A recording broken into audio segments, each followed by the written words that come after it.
Two people stare up at a colossal, crumbling tower, glowing with cosmic energy. A crack sounds as a notification appears. A door materialized inside the dungeon. With a burst of purple light, a set of ornate doors shatters spectacularly. From the breach, winged monsters swarmed a city, bringing the world to ruin. But a man in a suit, wielding fire, stood with his allies to save humanity. Surrounded by flames, he stood victorious. He had become a hero. In a sunlit garden, friends and colleagues gather in celebration. The hero embraces his colleague, Shin Sora, their love celebrated by all. He smiles, basking in the dose of his hard-won peace and happiness. A pixelated screen declares a happy ending, congratulating the hero on his marriage. The idyllic scene shatters, reflecting only the glare on a pair of glasses. A gamer in a hoodie erupts in celebration after finally finishing his game. After countless sleepless nights, the man in the hoodie feels immense relief at conquering the hellish game. He decides to order chicken, his monitor still displaying the game's happy ending. Suddenly, the screen flashes and begins loading something new. A doorbell chimes, waking the man in a green sweater, who wonders about the early visitor. He tiredly makes his way to the entrance, asking who is at the door. A man in a dark suit at the door asks for someone named Yun Sunwoo. The man in the sweater confirms he is Yun Sunwoo, asking who the stranger is. Before he can get an answer, a hand smothers his mouth, silencing his question. The scene shifts to a dark, modern, and empty office interior. With a sickening thud, a gloved fist slams down, splattering blood. A television in the office reports that hunters Lee Jaehwi and Shin Sora have broken their engagement, as sounds of a struggle echo in the room. Yun Sunwoo awakens to a clanking noise, confused to find his arms bound in chains. He suddenly recalls the man who appeared at his door earlier. Blindfolded and bound, the terrifying realization hits him. He's been kidnapped. Panic sets in as he desperately questions where he is and what's happening. A hand is gently placed upon his head, startling him. The man in the suit now stands over him. Yun Sunwoo trembles, unnerved by his silent approach. The captor's grip is terrifyingly strong, and Yun Sunwoo begins to shake with fear. Another man asks about his bloody hands, and the man in the vest simply confirms it. The background noise ceases, and Yun Sunwoo dreads that it's now his turn. His blindfold is removed, revealing his tearful and frightened expression. Remembering that criminals kill witnesses, he squints his eyes shut, hoping to be spared. A hand yanks his head back as a voice instructs someone named Choryok to treat him respectfully. Choryok releases him, and Yun Sunwoo falls to his knees, internally raging at the absurdity of politeness after a kidnapping. Shaking on the floor, he clenches his fists, wondering why this is happening. Fueled by anger, he glares up, determined to see his captor's face. A man in a vest with a blood-splattered scratch on his face calmly adjusts his black gloves. The man in the vest smiles down, confirming he's looking for Yun Sunwoo. Yun Sunwoo is so shocked by the man's appearance that his face distorts, thinking he's a handsome psycho. He remains confused about the kidnapping, distracted by how well the man wears the bloodstains. Nervously, he stammers out a confirmation of his identity. His mind races, hoping they've made a mistake and grabbed the wrong person. The man in the suit, Choryok, points out blood on the other man's face, who apologizes for the mess, which Yun Sunwoo thinks is the least of their offenses. Watching the man smile while being cleaned up, Yun Sunwoo is convinced he's a complete psycho. The man in the vest asks if he is a mentalist, a term Yun Sunwoo doesn't understand. Deciding it's best to play along, he nervously suggests that he might be. The man in the vest finds his uncertainty problematic, gesturing toward a beaten figure in the corner as a warning. Terrified, Yeon Sun-woo begs for his life, only for the man to calmly reassure him he's a precious guest. Lee Jae-hee notes that the beaten man in the corner is still alive. In a flood of tears, Yeon Sun-woo internally panics, wondering what he did wrong. With a sharp move, Lee Jae-hee grabs Yeon Sun-woo's, startling him. Leaning in close, Lee Jae-hee whispers that he dislikes people who pretend to cry. He watches Yeon Sun-woo's reaction with a calm, knowing smile. A gloved thumb wipes away a tear from Yeon Sun-woo's cheek. Yeon Sun-woo internally scoffs at the accusation, wondering who would fake crying in this situation. Deciding to act pitiful, he stammers that he wasn't pretending to cry. He musters his most convincing, teary-eyed expression, hoping it will work. Lee Jae-hee pauses, seemingly considering the display with a slight smile. The man in the vest commands Yeon Sun-woo not to speak informally and asks him to answer his questions, much to his captive's silent fury. Yeon Sun-woo feels trapped, believing a wrong answer will get him killed, yet having no idea what's going on. He wonders if his captor is a celebrity, as he looks like he's stepped right out of a screen. The phrase, jumping out of the screen, triggers a memory. He flashes back to the game he just finished and the news report about the hunter's broken engagement. Suddenly, it clicks. The guilds, the hunters, the broken engagement. It's all from the game he was just playing. The hero of that game was a man in a tan suit with a warm smile. Stunned, Yeon Sun-woo recognizes his captor as the game's protagonist, Lee Jae-hee. Lee Jae-hee simply smirks in response to being recognized. Yeon Sun-woo trembles as the terrifying truth sinks in. He's been thrown into the game, and worse, he can't recall a character with his own name in the story. Lee Jae-hee gestures for him to sit down, giving him the choice to take a seat or continue groveling.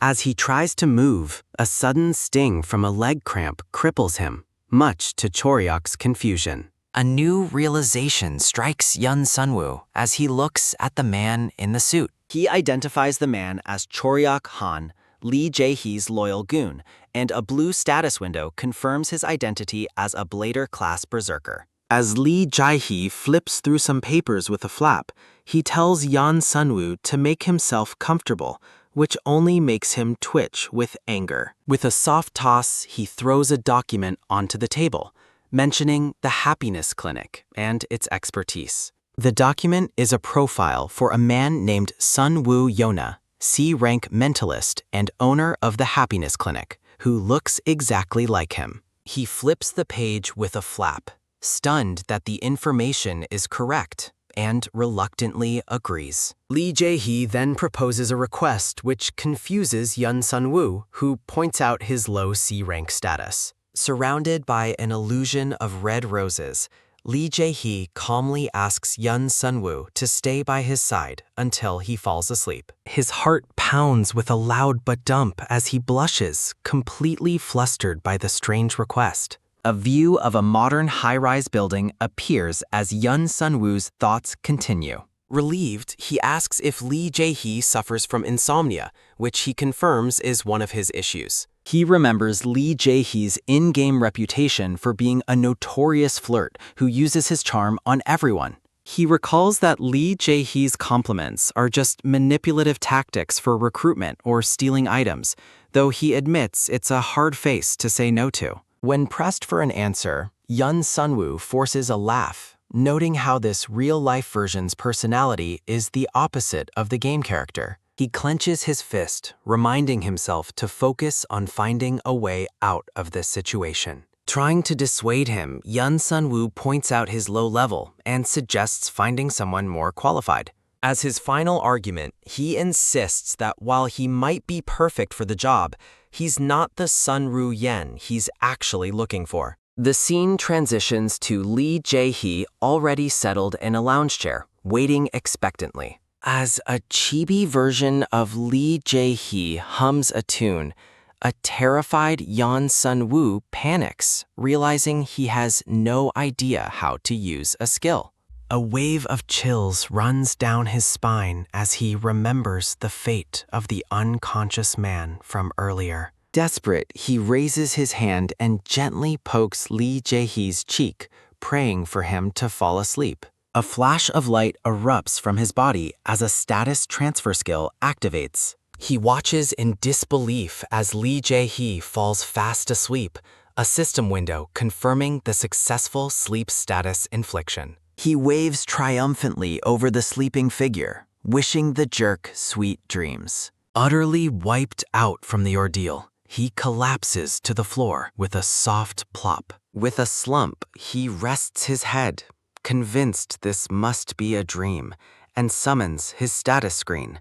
A system window flashes, displaying his name as Seonwoo Yun, level 52, with a C-rank support specialty. Staring at his own stats reflected in his eyes, he grimly accepts that he is truly inside the game world. A game titled The Return of the D-Rank Hunter is introduced, detailing how the main character, Jaehwi Lee, returns from death stronger each time. Seonwoo reflects that since he died over 300 times to beat the game, Lee Jae-hee must now be the most powerful character imaginable. A dark, abstract scene signifies a transition in thought. Slumped over, he wonders how to return to reality, recalling that he only needed to defeat the Keymaster in the game. Realizing Keymasters control dimensions, he decides to gather information about them, starting with the sleeping Lee Jae-hee. He vows to stick to Lee Jae-hee, extract all the information he needs, and then discard him like a used toy. A ding sounds as a new skill, Dreamer, unlocks, which he realizes requires experiencing a status condition to add to his collection. He suddenly wobbles and feels weak, noticing blood on his leg before another ding sounds. A warning flashes, notifying him of insufficient mana and impending HP loss if he continues using skills. He questions the low mana warning, having only used the skill for a short time. Lee Jae-hee's eyes blink open, his sleep suddenly interrupted. Seonwoo huffs, exhausted, as Lee Jae-hee wakes up and observes him. Lee Jae-hee turns and nonchalantly comments on his groveling, then asks why he stopped using his skill, infuriating Seonwoo. He scoffs at Seonwoo's low level, incorrectly guessing it's 50, which only further irritates him. With a determined grit of his teeth, Seonwoo sarcastically requests a chair for next time. A mana potion materializes with a swish in front of him, which he recognizes as an item from an inventory. A ding confirms the item is an advanced instant mana recharge potion, crafted by someone named Dongmei Yum. Surprised by the expensive gift, he eyes Lee Jae-hee, who reassures him it's not poisoned. He inwardly questions Lee Jae-hee's motives, dismissing enslavement but considering compensation. Lee Jae-hee formally asks him to join the Radish Guild. Seonwoo begins to negotiate his pay, but quickly turns around. He puts on a bright, fake smile, thinking this is not what he expected. Lee Jae-hee rattles off a generous offer of A-rank salary and flexible hours, but Seonwoo interrupts, asking why he was chosen. A bright flash emanates from Lee Jae-hee as he smiles charmingly. Flustered by the dazzling display, Seonwoo internally yells at him to stop flirting. Calming himself, he confirms that Lee Jae-hee needs his ability, and the hunter agrees. Lee Jae-hee's obvious expression irks Seonwoo, who hates his brazen attitude after kidnapping him. Feigning disinterest in the guild, he suggests Lee Jae-hee visit a medical center, but the hunter leans in and asks for his terms. Fidgeting nervously, he decides to make a request, hoping it's the right move. He asks for any available information on dungeons, outbreaks, or other dimensions, seeing it as his only path home. When asked why he needs the information, he lies, claiming it's a common interest among hunters. A chibi version of him beams, excited that his plan is working, and asks who he needs to speak with to join. Lee Jae-hee states he will be his direct superior, which shocks Seonwoo.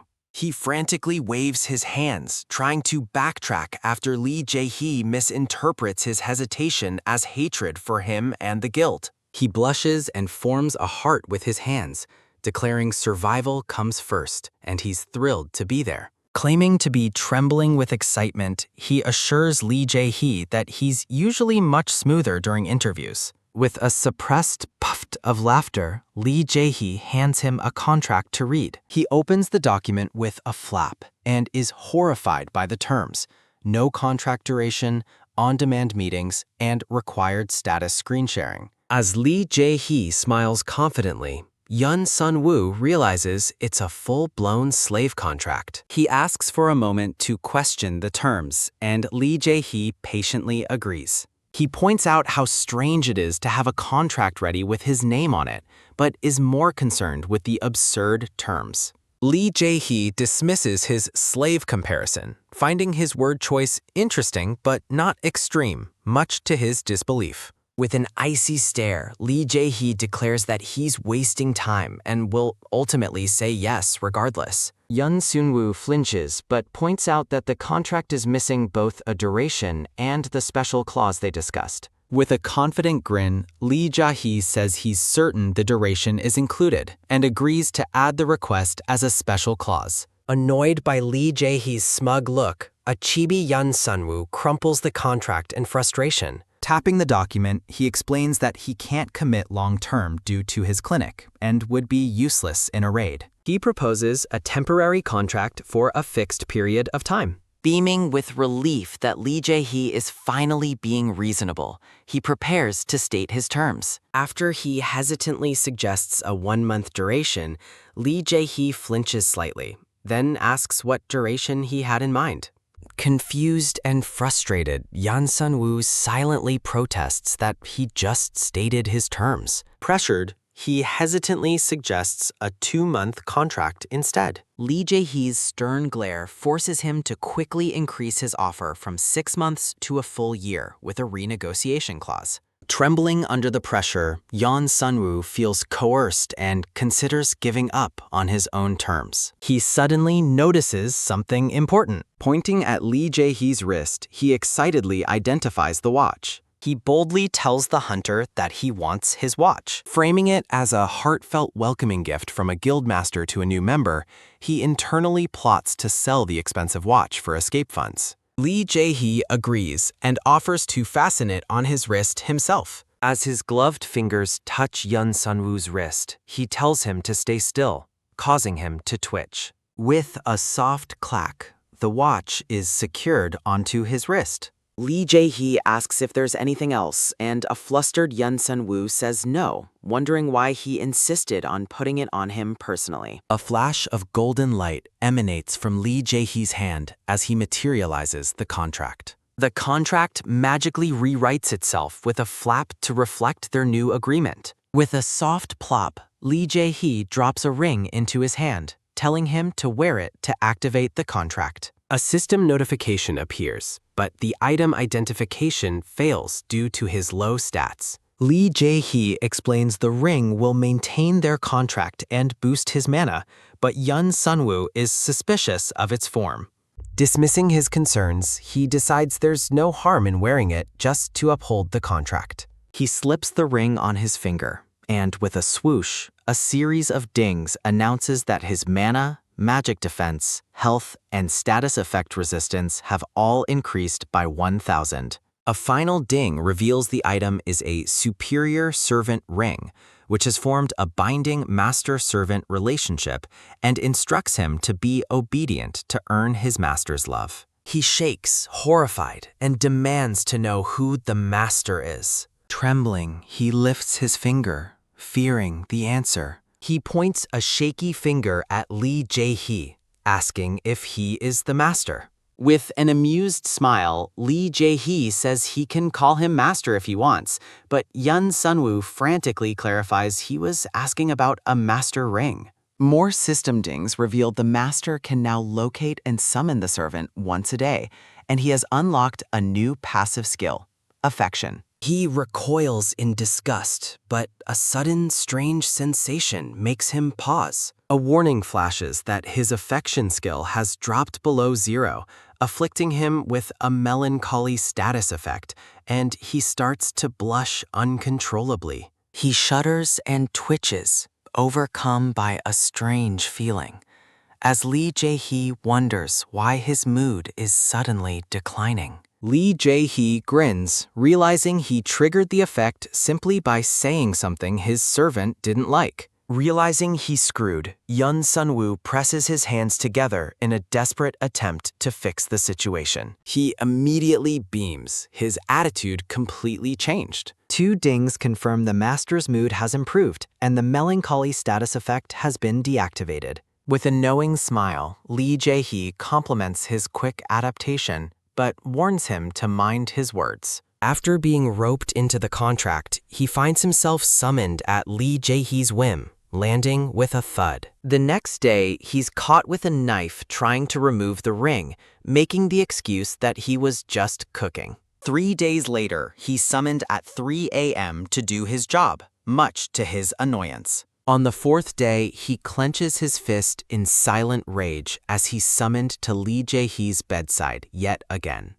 A rooster crows as he mentally screams at the crazy bastard to stop summoning him. A flash of light precedes Lee Jaehwi's calm welcome. While brushing his teeth, a ding notifies him of a request from Lee Jaehwi to change his info lock settings, the timer ticking down. As time ticks away, he fumes about being summoned just for this, asking for an explanation while Lee Jaehwi reminds him time is running out. The hunter smirks as the final seconds tick by. Cursing the early morning annoyance, Seonwoo reluctantly prepares to accept. He stares at the request, confused by his status screen and the heart icon at the end. He argues that there's no need for Lee Jaehwi to see all his information when he's only there to apply a status effect. Lee Jaehwi coolly tells him he doesn't understand, and a series of dings announces his mood declining and affection dropping.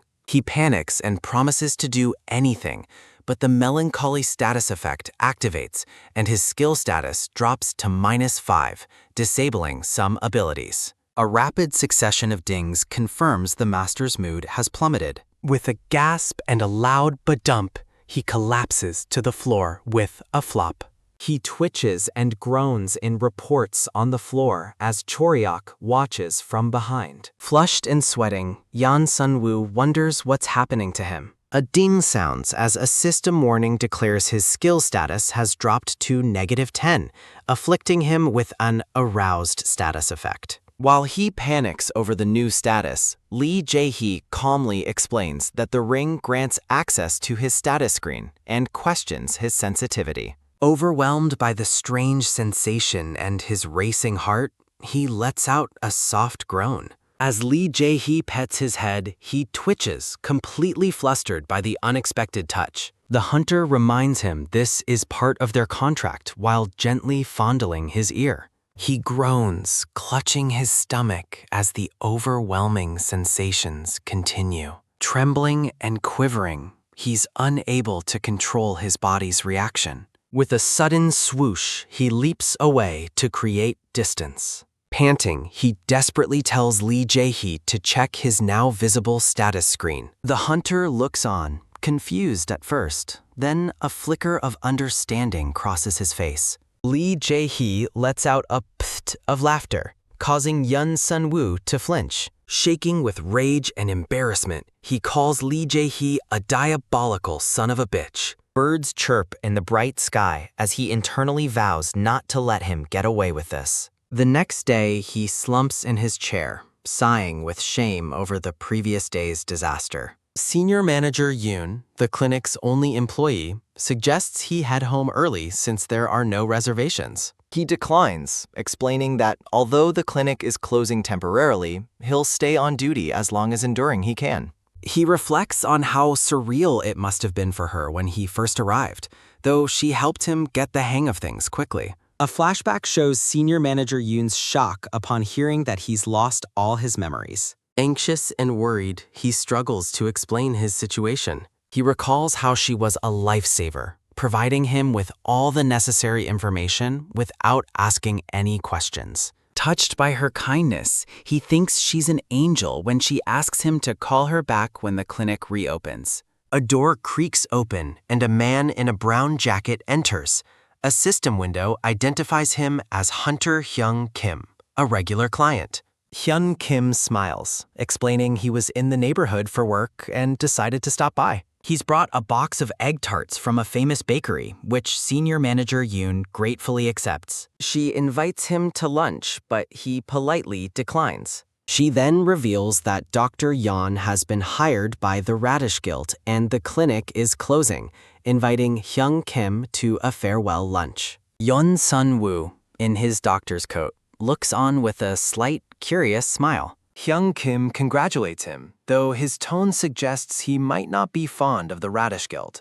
As he eats a tart, a system window appears, announcing that his master has activated the servant summon skill. With a zwish, he vanishes, leaving a single tart to roll and tap on the table, as his colleagues watch in shock. He materializes on the floor of a luxurious room, where Lee Jaehwi welcomes him and tells him to listen from where he is. Annoyed, he shouts that he doesn't prefer the floor. Lee Jaehwi notes his feisty mood. He springs up, complaining about being summoned without notice and demanding respect for his personal life. Pressing his gloved fingers to his temple, Lee Jaehwi simply tells him to rearrange his schedule. He passes over the contract, reminding Yeon Sun-woo that everything was clearly stated. Sensing something is off about his master's behavior, he asks why he was summoned this time. Lee Jaehwi hands him a clipboard with a C-rank dungeon emergence report. A holographic map of the city appears, showing the central district.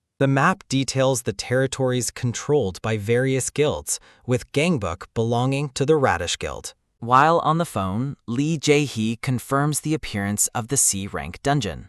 He presses a finger to his temple, looking pale, which makes Yeon Sun-woo wonder if he's sick. Lee Jaehwi states that his abysmal stats are giving him a headache, much to Yeon Sun-woo's silent fury. With a sigh, he explains that he arranged this outing to help him level up, leaving Yeon Sun-woo confused. He confirms that they are going into the dungeon today, right now. Surrounded by sparkles, Lee Jaehwi mockingly asks if he's making too much fuss over a measly C-rank dungeon.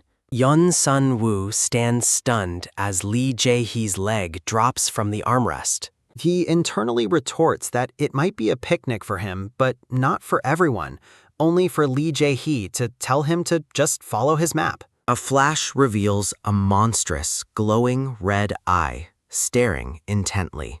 As they step forward, Yeon Sun-woo frantically asks for prep time, having no gear, while Lee Jaehwi calmly states everything is ready. Lee Jaehwi frowns as Yeon Sun-woo protests being led into danger without a plan. He asks if Lee Jaehwi is okay, but the hunter dismisses his concern. Lee Jaehwi explains he has to rely on him for the mission, and turning away, says his headache won't affect a C-rank dungeon. Concerned, Yeon Sun-woo places a hand over Lee Jaehwi's eyes, enveloping him in a green healing light. Lee Jaehwi grabs his hand, admitting he has more tricks than expected. With a confident smile, Yeon Sun-woo suggests he's been underestimated. Lowering his hand, Lee Jaehwi finds his skill use interesting, while Yeon Sun-woo notes he needs more time to get used to it. Lee Jaehwi informs him they'll stop by the support team for gear, but Yeon Sun-woo gives him a pow on the shoulder and asks to eat first. He complains about being dragged away before he could eat his egg tart, but Lee Jaehwi is completely unsympathetic. He sternly reminds Yeon Sun-woo that their contract takes precedence and he should remember his position. While his instinct wants to fight, his logic holds him back. He then argues that even slaves need to eat. Surprised that his master's mood improved, Yeon Sun-woo flinches at the realization. Lee Jaehwi stifles a puff of laughter, amused that he let the master title slip. With a knock-knock, he asks if the equipment is ready, and a man in a workshop filled with swords greets him. The man in the jacket lifts his goggles and introduces himself as Dong-Mei Yum, an A-rank item maker, confirming he's prepared the requested gear. With a ta-da, he presents an advanced armor set crafted from Amada leather. A man with light-colored hair calls out for Jaehwi, jolting Yun Sunwoo. The newcomer, identified as Tyra Beck, the S-rank healer and vice guildmaster, berates Lee Jaehwi for strolling through a C-rank dungeon while he's drowning in work. Yun Sunwoo stands awkwardly, holding the gearbox, as Lee Jaehwi looks on. With a swoop, Tyra grabs the box from Yun Sunwoo's hands, asking if this is the reason for the dungeon trip. Yun Sunwoo nervously laughs, clarifying that this wasn't his idea. Tyra grits his teeth, noticing something about the doctor's eye color. He recalls the lore that the doctor was blind until unlocking his specialty. He angrily tells Yun Sunwoo he has no choice but to go, prompting him to think the entire guild is full of weirdos. Tyra argues that Lee Jaehwi's presence isn't needed in a C-rank dungeon, but the hunter says that's why he has a competent vice guildmaster. As chibi cats float by, Tyra shouts that the hand-picked newbies are driving the onboarding team crazy, but Lee Jaehwi coldly suggests firing them. He snaps, annoyed at being interrupted mid-conversation. He dismisses Yun Sunwoo for getting in on a friendship pass, but Lee Jaehwi corrects him, saying he's not a friend, but a solid acquaintance. Internally, Yun Sunwoo scoffs at being friends with such a sly person, which immediately causes a ding as the master's mood declines. He erupts, yelling that it's a professional arrangement, not a friendship, as more dings sound, and Tyra watches in confusion.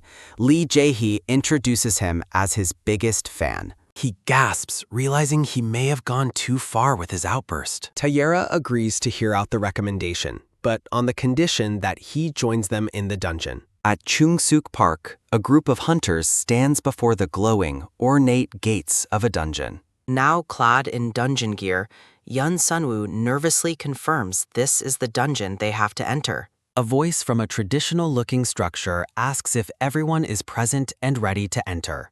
A woman in tactical gear with a long ponytail steps forward, and Yun Sunwoo recognizes her as the famous hunter Hana Kim. A system window confirms she is Hana Kim, an S-rank dungeon guide, and he internally squeals that she's his second favorite character. Blushing, he recalls how he admired her cool, silent but strong archetype in the game. He questions if such a large, powerful team is necessary for a mere C-rank dungeon. Lee Jaehwi initiates a trade, offering to transfer all obtained items and EXP to him. A loud drrrt echoes as Hana climbs a cliff face, overlooking a horde of creatures below. A rumbling sound grows as she draws her bow with a whoosh. With a sharp poing, she releases her arrow. A shower of glowing arrows rains down on the forest with a series of pows. A deer-like monster screams,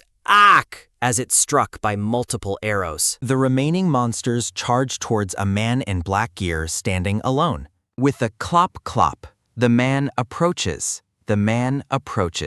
drawing his sword, which glows with a green kring. He leaps and with a zwoom, unleashes a devastating crash of green energy, wiping out the monsters as they scree, their bodies dissolving with a psh. Shielding his eyes, Yun Sunwoo exclaims that the display was insane, only for Hana to ask if he thinks dungeon clearing is a joke. Hana Kim questions Yun Sunwoo's constant proximity, which he dismisses as him being clingy. Tyra reminds him that as a healer, his position is precarious. He threatens to repeatedly smash and heal him, offering a taste of eternal suffering, which makes Yun Sunwoo shudder in fear. As Lee Jaehwi complains of fatigue, Yun Sunwoo activates a skill with a swoom to help him. A system notification announces that he has activated the Refresh support skill. The entire party is instantly revitalized by the skill's effect. He gives a triumphant thumbs up, declaring the skill's effectiveness, which Lee Jaehwi's chibi version finds intriguing. The hunter teases him about giving people the wrong idea, but Yun Sunwoo retorts he won't fall for that again, only for Lee Jaehwi to ask, "What if I am?" Amidst a romantic floral background, Lee Jaehwi softly asks what he'd do if he really was interested. Yun Sunwoo stares back, completely stunned into silence by the sudden confession. As Lee Jaehwi repeats his question, a floral background appears again. A shocked Yun Sunwoo stands amidst daisies, taken aback. Stunned, he asks if Lee Jaehwi is bisexual. Tara bursts into laughter at his question, and a blank-faced Yen Sun-woo realizes he should have known better. As a smiling Lee Jaehwi watches, a series of dings announces his declining mood and the return of the melancholy status effect, much to Yun Sunwoo's confusion. His legs begin to shake uncontrollably. He stands amidst the rocky terrain of the dungeon. He gleams with a sparkling blush, completely love-struck, which makes Hana Kim ask if he's lost it. Taera recognizes the melancholy status effect, wondering why it's different from what he knows, while Yun Sunwoo internally calls him the biggest cuckoo. The Vice Guildmaster notices their matching rings and asks if they're a couple, causing Yun Sunwoo to flinch. He frantically denies it, but Taera presses, asking why else they would wear matching rings. Flustered, Yun Sunwoo tries to rush away, dragging a chibi Lee Jaehwi with him. Taera watches them go, his expression filled with suspicion. A dun sounds as they come across a clearing filled with the corpses of the slain monsters, which Hana and the man in the black shirt killed on their own. Hana turns to Yun Sunwoo, asking if he's all right in such a dangerous place. He wonders how she can say something so caring with such an indifferent expression. As a golden glow emanates from her position atop the monster pile, he thanks her for her concern, and she advises him to stay alert. Touched, he blushes and thinks she's the only normal one among them. As he stares at Hana, a series of dings announces Lee Jaehwi's mood has declined yet again. His legs begin to wobble uncontrollably. He leans against Lee Jaehwi for support. He trembles and twitches, murmuring that he's so embarrassed he wants to hide in a bush. He asks what he's doing, while Lee Jaehwi wonders what he did to make him so angry. With a gentle smile, Lee Jaehwi denies being angry, which only drives Yun Sunwoo crazier. A bird's cry echoes as it flutters by, and Hana watches it intently. A falcon reports that it has found the next path, and she agrees to move on. With a lift, Lee Jaehwi suddenly scoops him up, causing him to cry out, "Ooh-ah!" He lands with an oof and a clinging to Lee Jaehwi for support. Taera asks if he's really going to carry him through the dungeon like that, as Choryok offers to take the burden, but Yen Sun-woo feels sick. While chibi versions of the party members discuss what to do, Lee Jaehwi reassures him they'll clear the dungeon quickly. He glances over his shoulder, telling Yun Sunwoo not to stare at other people like that. Confused by the sudden comment, Yun Sunwoo steps forward. As he's being carried, he spouts a stream of compliments, causing Lee Jaehwi's mood to improve and deactivating the melancholy effect. Pressing his hand against Lee Jaehwi's back, he internally complains about the forced flattery. The sunlight filters through the lush green leaves of the forest. His soul leaves his body as a blank-faced ghost, and Taera calls him overdramatic. Yun Sunwoo glares, insisting it was torture, but Taera says it was necessary to keep pace. The Vice Guildmaster watches them with a thoughtful, serious expression. He accuses Taera of being clueless, which sparks a heated argument that quickly shifts to him praising his master's greatness. As Lee Jaehwi smiles serenely, a system notification confirms his mood has improved, leaving Taera to wonder how he's falling for such obvious lies. The man in the stylish outfit criticizes the hunter for giving up, while Seonwoo Yen asks if this relates to a status effect. Seonwoo Yen, sitting down, is questioned by the stylish man about being difficult, denying the accusation.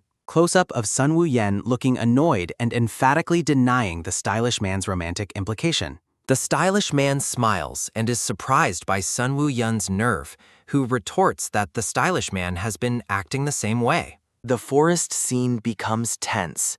A distant voice questions the relation between personality and levels, and a command calls for readiness as something rustles nearby. Multiple slimy, dark green worm monsters sloop, drop, squirm, rustle, and wriggle into the clearing, confirming they have company. A monster shrieks "Kree" as it springs forward aggressively. Seonwoo Yen stares in wide-eyed shock, startled by the incoming grotesque threat. A gloved hand swishes quickly into view, ready to strike. The man in the suit intercepts the attack, splotting the monster while protecting Seonwoo Yen as the creature crees in pain. Seonwoo Yen clings to the master in the suit, finding the monster so gross, triggering a system notification that the master's affection improved. The master, standing within a large, shimmering blue hexagonal barrier,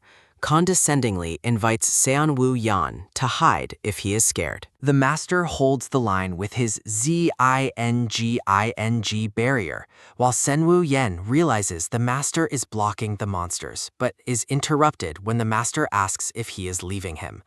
Crick, crick sounds imply pressure. The master smiles smoothly, his hand resting on Seonwoo Yen's shoulder. Seonwoo Yen reacts with alarm, debating if the master is serious about making him choose between fighting and staying in his arms. A thought bubble from Seonwoo Yen reveals he is terrified right now of the disgusting giant worms. Another fighter in a tactical outfit engages the worms head-on, delivering a powerful blow that crushes one with a zwoom and crunch. Seonwoo Yen embraces the master, calling him an absolute maniac for his behavior. Clutch. The master smiles widely while holding Seonwoo Yen as a system message flashes, confirming his affection improved again. Seonwoo Yen looks surprised as a notification swooshes into view before him. A formal notification congratulates Hunter Seonwoo Yen on leveling up. Excited, Seonwoo Yen pulls the master into a hug, celebrating his level up despite feeling he did not earn it. He happily observes his level increase, then wonders about the sudden silence, realizing other hunters are peeking and staring at their embrace. Seonwoo Yen swishes quickly away from the master, looking mortified. Zwip. Seonwoo Yen blushes fiercely, realizing he totally got swept up in the moment. Blush. A system window announces the unlocking of Ecstatic Delight and the addition of Thrill to the status transfer options. The master asks Seonwoo Yen to explain the newly acquired skill, prompting Seonwoo Yen to ask how the master knew. SWIP. They lean in close, the master intensely gazing at Seonwoo Yen. Gaze. Seonwoo Yen jolts slightly as the proximity intensifies. Seonwoo Yen pulls back with a rapidly beating heart, explaining the new skill is just a status transfer option, while the master asks if he acquired it from leveling up. Badump.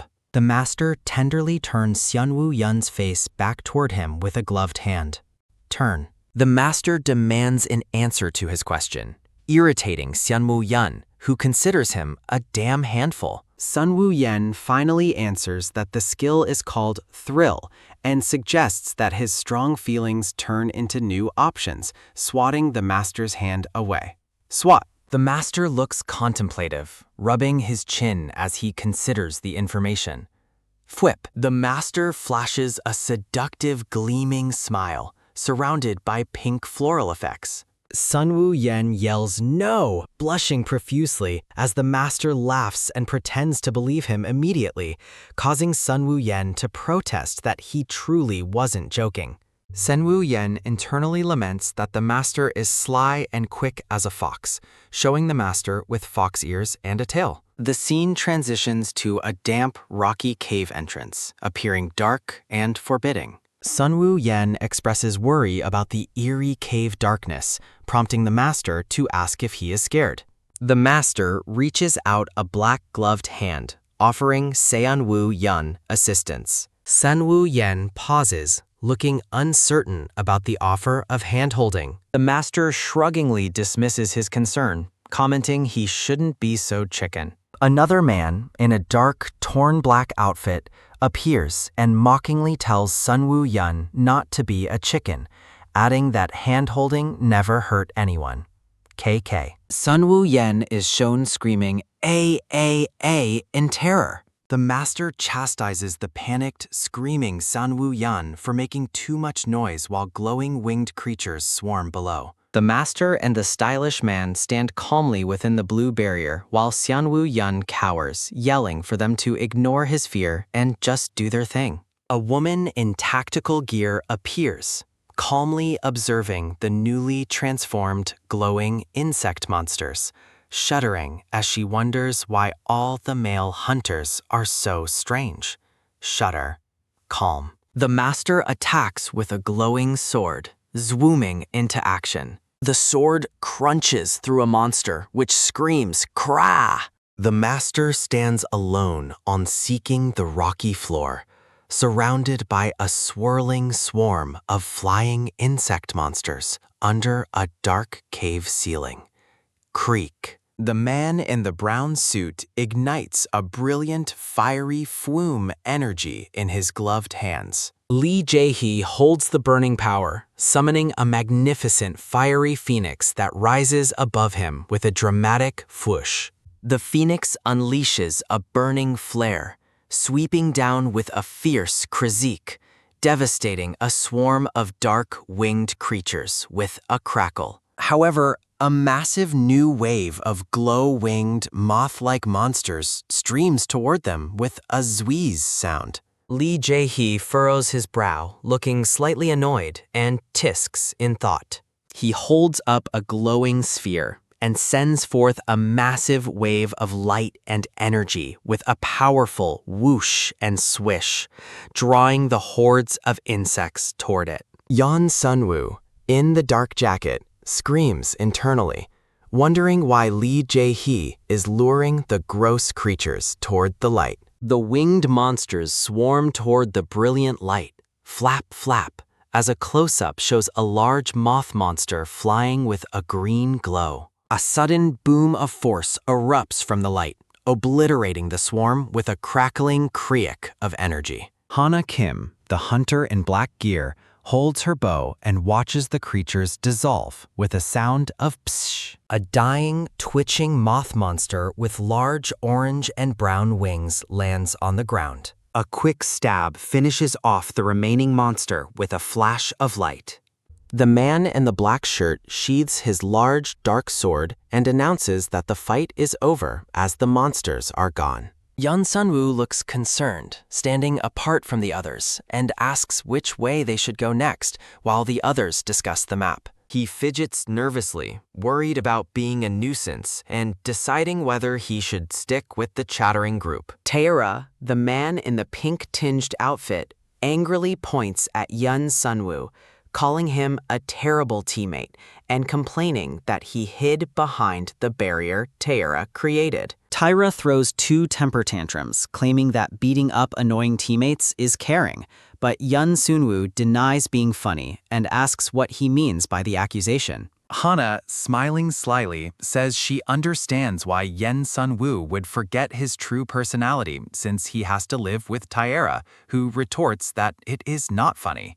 Hana denies laughing and calls the switch-up dramatic, while Taera looks skeptical, calling Yeon Sunwoo a liar. The entire party enters the massive, fiery red final floor of the dungeon, hearing a loud "duh, done," and confirming their arrival at the boss room. Yeon Sunwoo celebrates being able to finally leave the dungeon after defeating the final boss and tells Jaehwi Lee to crush the enemies, completely missing Lee Jaehwi's stern look. A terrifying flash of red energy appears on the ground with a drrr sound, and someone asks why the ground is shaking so suddenly. Yeon Sunwoo staggers in shock from the violent ground movement, crying, "Ugh!" Lee Jaehwi calmly announces that it's coming, as Yun Sunwoo clutches his arm in fear. Lee Jaehwi stares intently, his expression serious, as a faint swir sound is heard.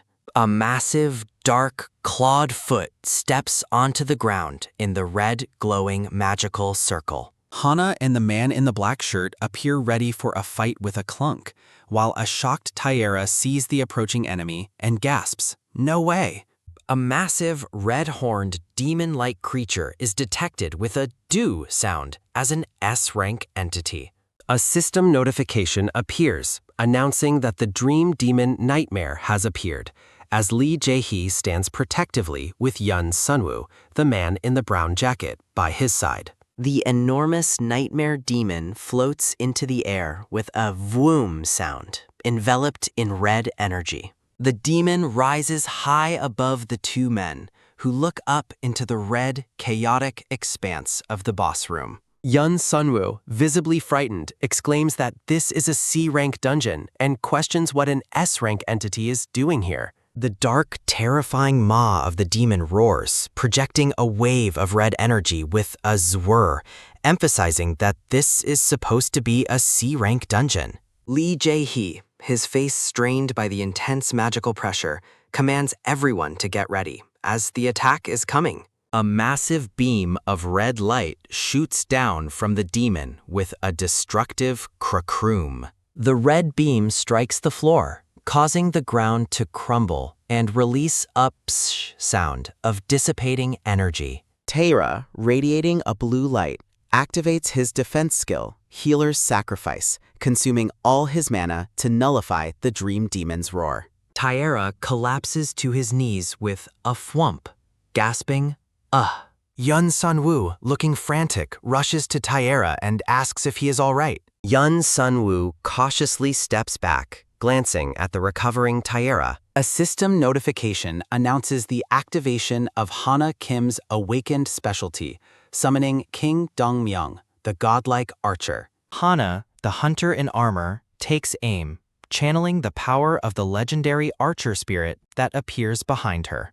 Hana draws her bowstring with a quick tap and lets out a massive whoom of energy as she aims. The demon swished across the chamber, closing in rapidly. The large demon flinches, reacting to a sudden, powerful force. The demon is struck by a powerful beam with a pwam, staggering it back. The demon is momentarily stunned and stagger, its enormous silhouette surrounding the now visible Hana Kim. Chora Khan leaps into the air with a whoosh, executing his secret technique, Moonlight Slash, with a blade of green light.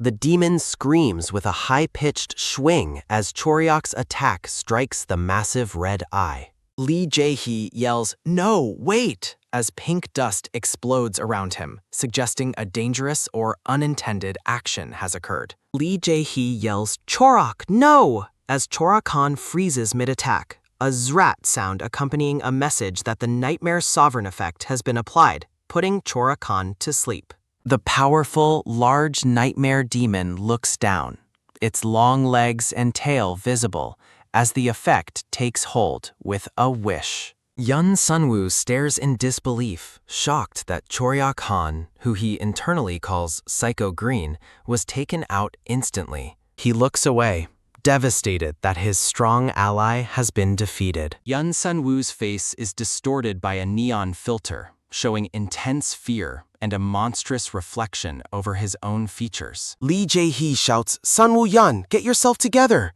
jolting him back to reality, and Yun Sunwoo replies with a nervous, "Right." Lee Jaehwi throws the unconscious Chorok over his shoulder with a tap and asks Yun Sunwoo if he can run, who replies, "Yeah, sure." The scene transitions to a mossy, rocky cave interior, bathed in sunbeams. They stop to rest, and Yun Sunwoo quickly gulps down a blue potion to recover mana. Taira throws his arms up, exclaiming in anger and confusion, asking why an S-rank boss appeared in a C-rank dungeon. Taira springs up and shouts in disbelief while the others rest in silence around the fallen Chorok and the man in the black shirt.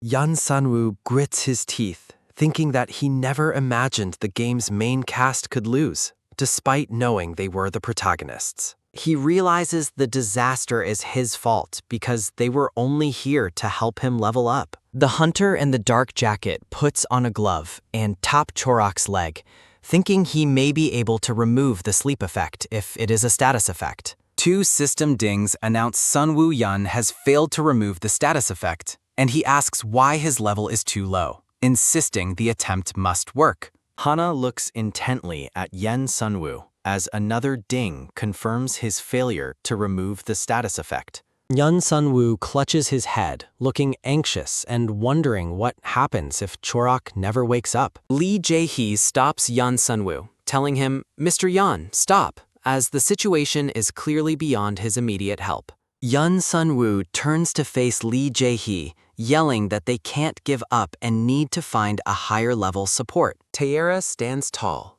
glowing with confidence, and offers to take a look at Chorok. Taeyera, radiating light, calls himself a lifesaver and asks to be allowed to examine Chorok. The man in the black shirt lies with needles stuck in his exposed abdomen, and Taeyera explains the good news is he's alive with no fatal injuries, only hit with a sleep-inducing status effect. Taeyera sighs, and says the bad news is he can't fix it either, confirming they must find another solution. Lee Jaehwi adjusts his tie, declaring that they are exiting the dungeon immediately and will find a solution the moment they take Chorok out. Hana, the female hunter, explains that if they all leave, the dungeon might reset, and they cannot guarantee the same boss next time, so she will stay behind to hold the area. Taeyera grins and says he is staying too, questioning if Lee Jaehwi was planning to camp in this freak show dungeon without a healer.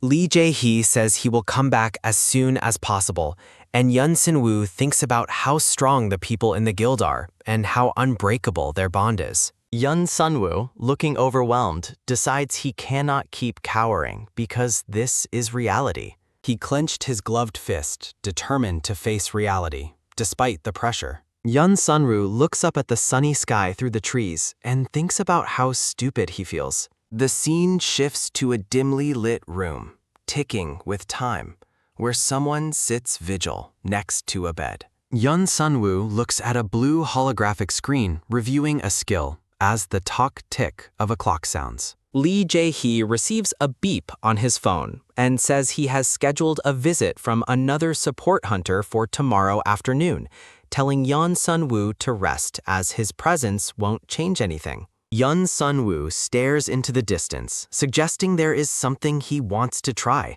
even if his low level might cause him to fail. Lee Jaehwi frowns, covering his eyes, and sighs, asking why he should give Yun Seonwoo another chance since he cannot hurt anyone, yet acknowledging that is exactly why he was sought out in the first place. Lee Jaehwi explains the condition of Phase 2 of the Dreamer skill, which can only be used on a target with the sleep status effect, and Yun Seonwoo admits he cannot maintain it long due to the mana drain. Yun Seonwoo reasons that since they cannot wake Chorok and must take down Nightmare, they should use his skill to enter the dream and at least try to find a solution. He realizes that if they fail to find a way and defeat Nightmare, Jaehwi will try to respawn as he touches Lee Jaehwi's hand. Yun Seonwoo lies next to the sleeping Chorok and activates his support skill Dreamer, confirmed by a system window. He closes his eyes, thinking he has to wake Chorok up.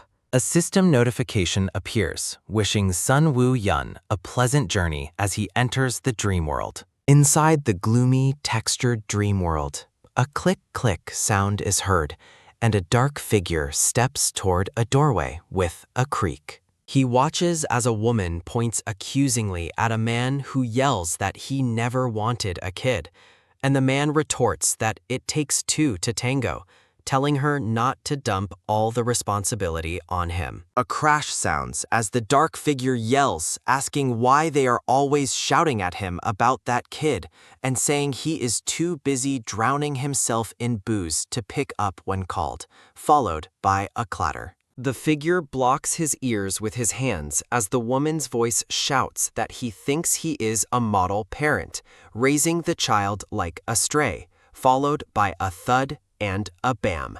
The scene shifts to a medical room where a voice asks if his boy will survive the heart transplant, and a doctor assures him the procedure will be a success. A dark medical room is seen as the doctor promises the boy will be awakened soon. A person in a medical glove pat the head of a young Chirok, calling him my sweet Chirok. An adult Chorok wearing a white gown is questioned by a man in surgical scrubs about how long it has been since his awakening, to which Chorok replies, "Not too long ago." The man in the scrubs tells Chorok he can be a good boy and do what His Holiness wants, stating that Chorok's heart must be given to God, as it is the only path to paradise. The man in green surgical scrubs pat young Chorok, assuring him there is nothing to be afraid of and it will be over quickly. The man in scrubs lowers his hand with a whip, bidding Chorok goodbye and saying he will see him in paradise. Young Chorok, wearing an oxygen mask, huffs as he hears sweet dreams. Seonwoo steps up a flight of blue holographic stairs in the dream world, looking determined. The camera focuses on old film strips showing the traumatic images from Chirok's past with a jert and click. Seonwoo realizes he is definitely inside Chorok's dream world. He looks down the endless spiraling blue stairs, zoom, wondering how far down they lead. Seonwoo glances down anxiously, thinking he must hurry before his mana runs out. In the real world, the clock ticks and talks while Lee Jaehwi watches the two men sleep on the bed, sitting nearby. Seonwoo rests peacefully with Z's sounds, making Lee Jaehwi note that he is a gentle sleeper. Lee Jaehwi thinks it is hard to believe Seonwoo used to grr and growl like an angry Maltese. Lee Jaehwi crosses his arms, looking intrigued, realizing he hasn't been this interested in someone in a long time. He recalls Seonwoo flinching at the slightest threat in the dungeon, yet transforming completely now. The hunter wonders what spurred Seonwoo's change, despite him insisting on trying the dreamer skill. Lee Jaehwi touches Seonwoo's face gently, thinking he has found someone who supports only him. Lee Jaehwi smiles, looking pleased and confident. Seonwoo suddenly shudders, getting chills and wondering why his body is reacting. His eyes widen in panic as his heart throbs and he realizes the mana drain has already begun. Seonwoo flails his arms as he starts to be violently ejected from the dream. A warning beep sounds loudly, confirming servant Sanwoo Yun's mana is dangerously low and has reached 0, initiating HP loss. Lee Jaehwi looks down at the weakened Seonwoo, who groaned, calling it unbelievable and noting he was only in there 30 minutes. Lee Jaehwi summons a large blue potion with a pop and a slosh, realizing Sunwoo Yun won't wake up soon without mana and Tyra isn't here. Seonwoo groans and gulps, realizing he could die locked in the dream at this rate, and Lee Jaehwi smiles knowingly. Lee Jaehwi says he has no choice as he cups Seonwoo's face and turns his head. He presses his gloved thumb against Seonwoo's mouth with a quick chew. A blue tear dribbled down Seonwoo's cheek, dripping onto the glove. Lee Jaehwi watches closely, his face intense. Seonwoo gulp, and Lee Jaehwi thinks the recharge will only last for 30 more minutes at most. Lee Jaehwi pfft and tells Seonwoo he better wake up soon. Back in the dream world, Seonwoo nearly loses consciousness, but then everything clears suddenly, and he wonders if Jaehwi did something outside. He rushes up the steep, winding, glowing stairs with a relentless step, exclaiming, "When do they end?" Seonwoo runs alone up the impossibly long, spiraling stairs set against a starry background. As he beams with renewed energy, he trips and falls, shouting, "Ah!" swoosh down the stairs. Seonwoo crashes hard.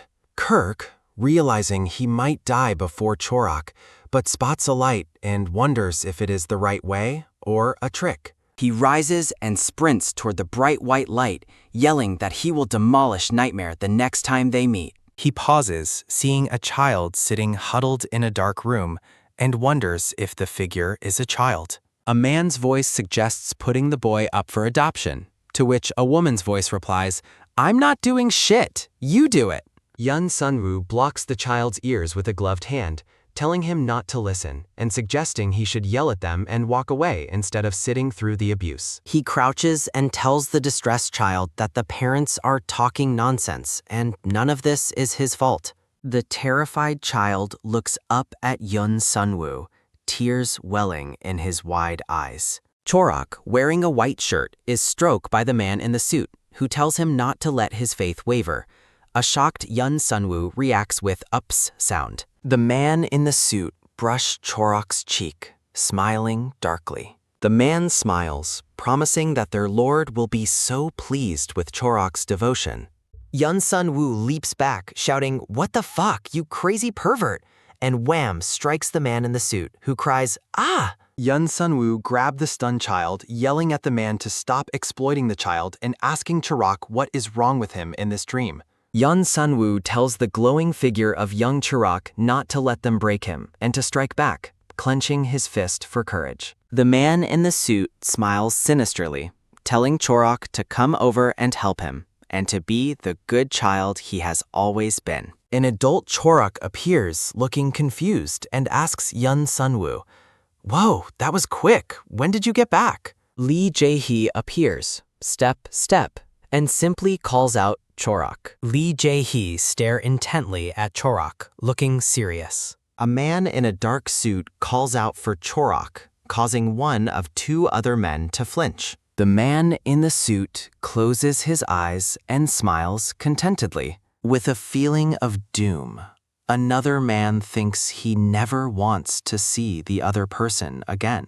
A flashback reveals a young Chorak in an oxygen mask, abandoned by his parents, thinking he'll see them in paradise. An orphanage, secretly a place to harvest hunters' hearts, is shown as a man crashes into a wall with a POW, asking who his attacker is, before Jaehwi rescues the dying Chorak. Standing over the boy, Jaehwi invites him to come along, an act that felt like salvation to Chorak. The scene reveals a vision of the future where Chorak lives in constant fear of Jaehwi abandoning him. Trapped in an endless nightmare, Chorak is forced to relive his trauma and experience infinite despair while asleep. In a starry expanse, Yun Sunwoo grabs Jaehwi from behind, telling him he can't go. A small version of Yun Sunwoo frantically drags Jaehwi, pleading for him to stop walking away. Shaking the taller man, Yun Sunwoo begs him to snap out of it and not to go. The real Chorak watches, thinking that if he is so afraid of being abandoned, he should cling to Jaehwi. Yun Sunwoo yells at Chorak, urging him to grab onto Jaehwi and questioning why a hunter would give up so easily. A disorienting swish of energy surrounds Yun Sunwoo, making him wobble in confusion. A firm hand suddenly grabs Yun Sunwoo's jacket. The muscular Chorak holds Yun Sunwoo, telling him he's being too loud. Scoffing, Chorak asks why Yun Sunwoo isn't calling him a dumbass anymore. Yun Sunwoo laughs nervously, claiming he was just helping Chorak, while privately calling him a sneaky bastard. Inside the dream, Yun Sunwoo learns from Chorak that he can enter dreams with a skill, which explains his presence and relieves Yun Sunwoo, who knew he'd never dream of him. Back to their normal forms, Yun Sunwoo declares they need to find a way out of the dreamscape. Pondering how to wake up, Chorak suggests that intense emotions like fear or sadness might work.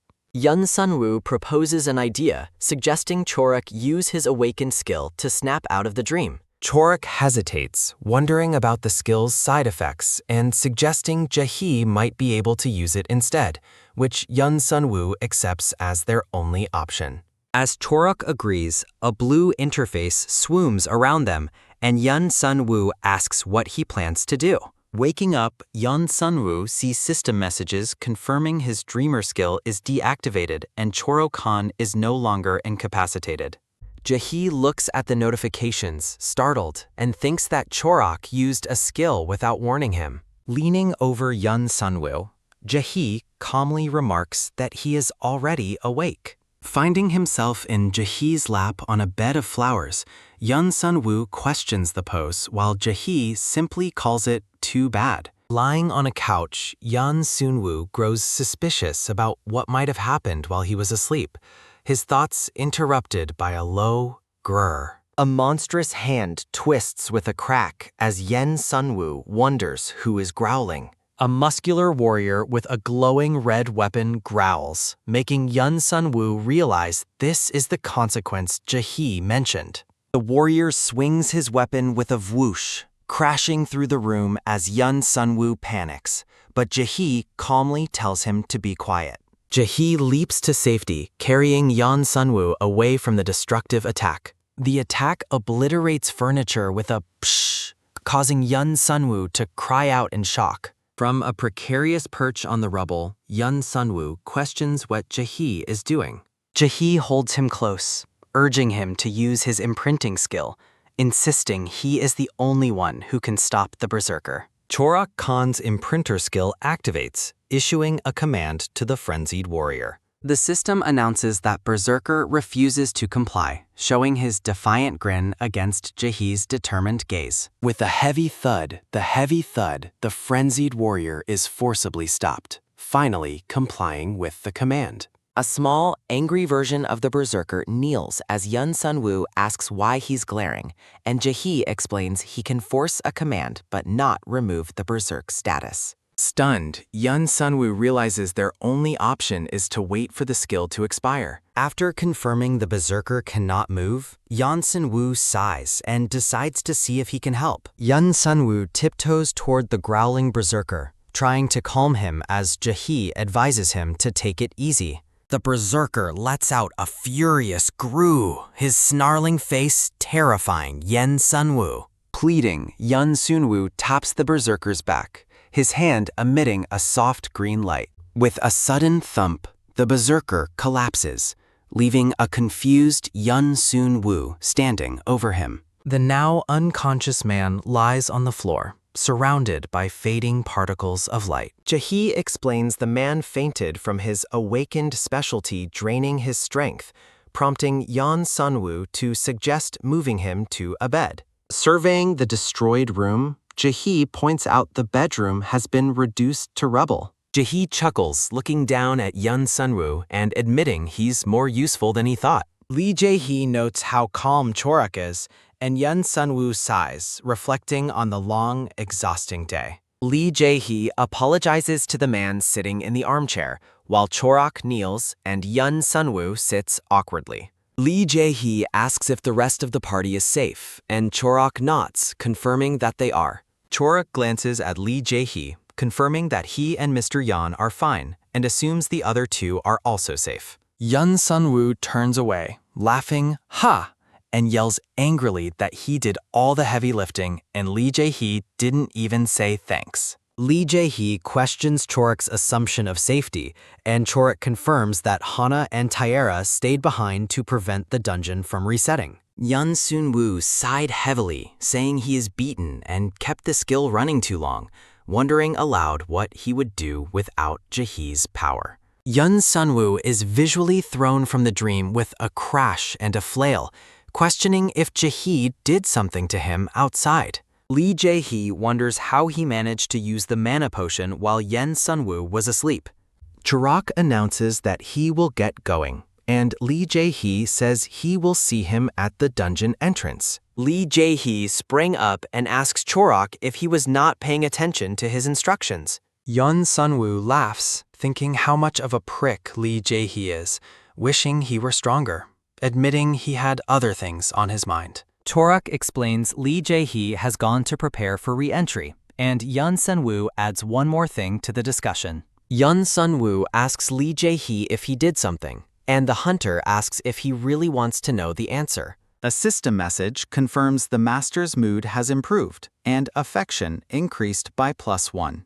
Sunwoo looks shocked and confused by the notification. Jaehwi leans in close and asks, "Don't do what? while a flustered Seonwoo fidgets and warns him not to. Lee Jaehwi smiles knowingly as another notification confirms the master's mood improved and affection increased by +1. Seonwoo shake in distress, asking why Lee Jaehwi's mood is improving when he is told to stop. Lee Jaehwi asks if Seonwoo wants to see his mood take a nosedive instead. 3 consecutive dings announce the master's mood has declined and affection has dropped by -1 repeatedly. Seonwoo looks utterly panicked and asks how this is happening. Lee Jaehwi asks why he is so surprised, and Seonwoo questions if he can actually control that. Lee Jaehwi smiles widely, confirming he immediately tried controlling the status after seeing the notification, much to Seonwoo's internal shock. A stunned Seonwoo realizes Lee Jaehwi was responsible for all the emotional manipulation. Lee Jaehwi says that now that Seonwoo knows the truth, The hunter tap Seonwoo on the chest, suggesting he should be nice to his master. Seonwoo trembles, internally calling Lee Jaehwi a crazy freak for the manipulation. A black car screeched to a stop in front of a traditional building, and Lee Jaehwi clocked the car door open. Lee Jaehwi step away from the car, heading toward the bright, sunny entrance. Seonwoo clock his own car door, thinking he is clearly not the main character here. A white car screeched to a stop nearby, and Seonwoo stands awkwardly, noticing the arrival. Seonwoo tilts his head, wondering if the black car is Chorok's. He is shocked as a new figure arrives, hands covering his mouth. He exclaims it's Sora Shin, an S-rank warrior paladin, confirmed by the status window, and Lee Jaehwi greets her. A dark scene shows the gamer Seonwoo playing the game, having devoted most of his effort to Sora Shin's character. Seonwoo exclaims, "Whoa!" thrilled to see his favorite character, Sora Shin, in person. Chorok asks Seonwoo why he is staring off into space. The black-shirted hunter tells Seonwoo to get it together, reminding him this is not a typical C-rank dungeon. The hunter asks angrily if Seonwoo forgot why they entered the dungeon in the first place. Seonwoo, looking frustrated, asks what Chorok's problem is. Sora Shin approaches Seonwoo, saying she has never seen him around, and asks his name. Seonwoo flails in an exaggerated chibi style, unable to speak as Sora Shin asks what's wrong. Lee Jaehwi places his arms around a stunned Seonwoo, saying, "This is my support," as Seonwoo questions the dramatic pose. Sora Shin smiles, asking Seonwoo if he is serious and what drove him to make such a tragic choice. Seonwoo laughs nervously, lifted by Lee Jaehwi's arm, saying it just happened, though tragic is one way to put it. Lee Jaehwi smiles knowingly at Seonwoo's distress, who angrily insists his situation is a fact. Sora Shin laughs, commenting that it looks like Seonwoo knows about Lee Jaehwi's terrible personality.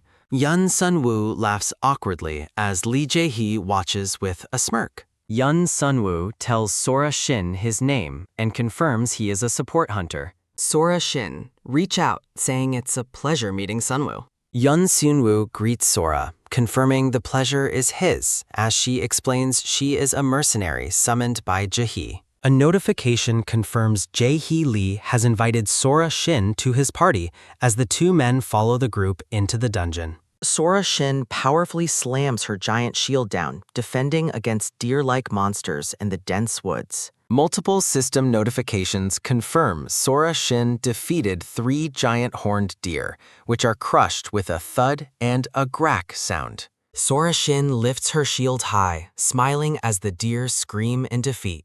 Chorok shuddered nervously while talking on a call, standing next to Seonwoo. Sora Shin thwack a monster with her shield with a crick sound, calling it cute little Chorok. Sora Shin grin, suggesting consultation with a doctor for Chorok's condition, noting he doesn't use his sword for that thing. Seonwoo trembles nervously, seemingly reacting to the chaotic environment or the conversation. Seonwoo glances at Lee Jaehwi, thinking he should not be with Sora Shin, who is the only one capable of penetrating a shield like that. Lee Jae-hee jolt Yen Sunwoo with a question, making him startle. Yeon Sunwoo fidgets awkwardly with chibi versions of himself and Lee Jae-hee, denying that he was staring at him. Lee Jae-hee asks if he has proof that he wasn't staring, and Yeon Sunwoo turned to look away. Lee Jae-hee leans in, asking if the presence of his master's ex-fiancée bothers him that much, and Yeon Sunwoo frantically denies it. Chorak questions why Yeon Sunwoo keeps glancing at her if he isn't bothered,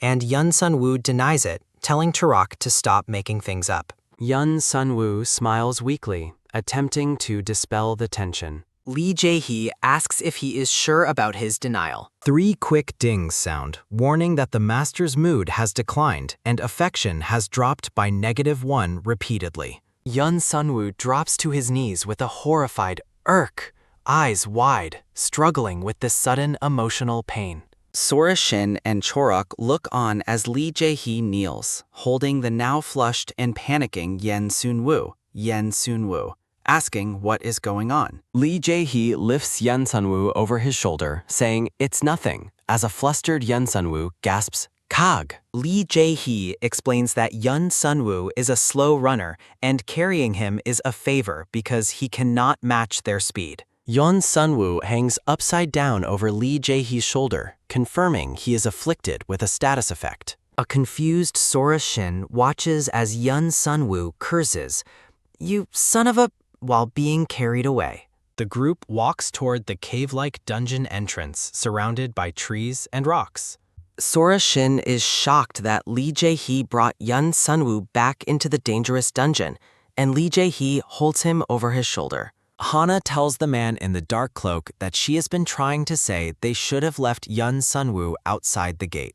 Chibi Taera pinches a Chibi Chorak's cheek, causing the younger version to complain that it hurts, and Taera replies, "Good, it's supposed to hurt." Hana, smiling warmly, greets Sora Shin, who is surprised to see Hana smiling, and Sora Shin says she came running because Jaehwi asked for help. Taera peeks from behind the man in the black shirt, thinking Taera is not exactly reliable.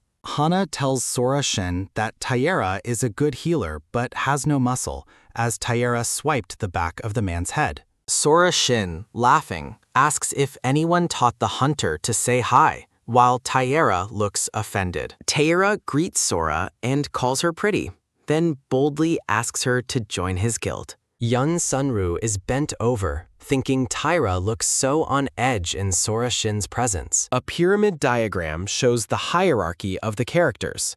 Sora Shin is at the top, followed by Lee Jae-hee, then the man in the black shirt, Taera, and Hana, with Yeon Sunwoo at the bottom. Yeon Sunwoo laughs, thinking this must be the power pyramid of the guild. Lee Jae-hee, carrying Yeon Sunwoo over his shoulder, tells the group to go, saying small talk can wait. Yeon Sunwoo complains to Lee Jae-hee, asking him to at least be gentle while being carried. The party walks together through the rocky landscape. Yeon Sunwoo uses a green glowing healing skill on himself while being carried, thinking he might as well use it since Lee Jae-hee won't release him. Sora Shin opens her hands, seemingly casting a skill with a swoosh, asking Yeon Sunwoo if he wasn't with them last time. Yeon Sunwoo scratches his head, explaining that the skill only makes him feel refreshed. Sora Shin, smiling widely, says Yeon Sunwoo is amazing and confirms his name.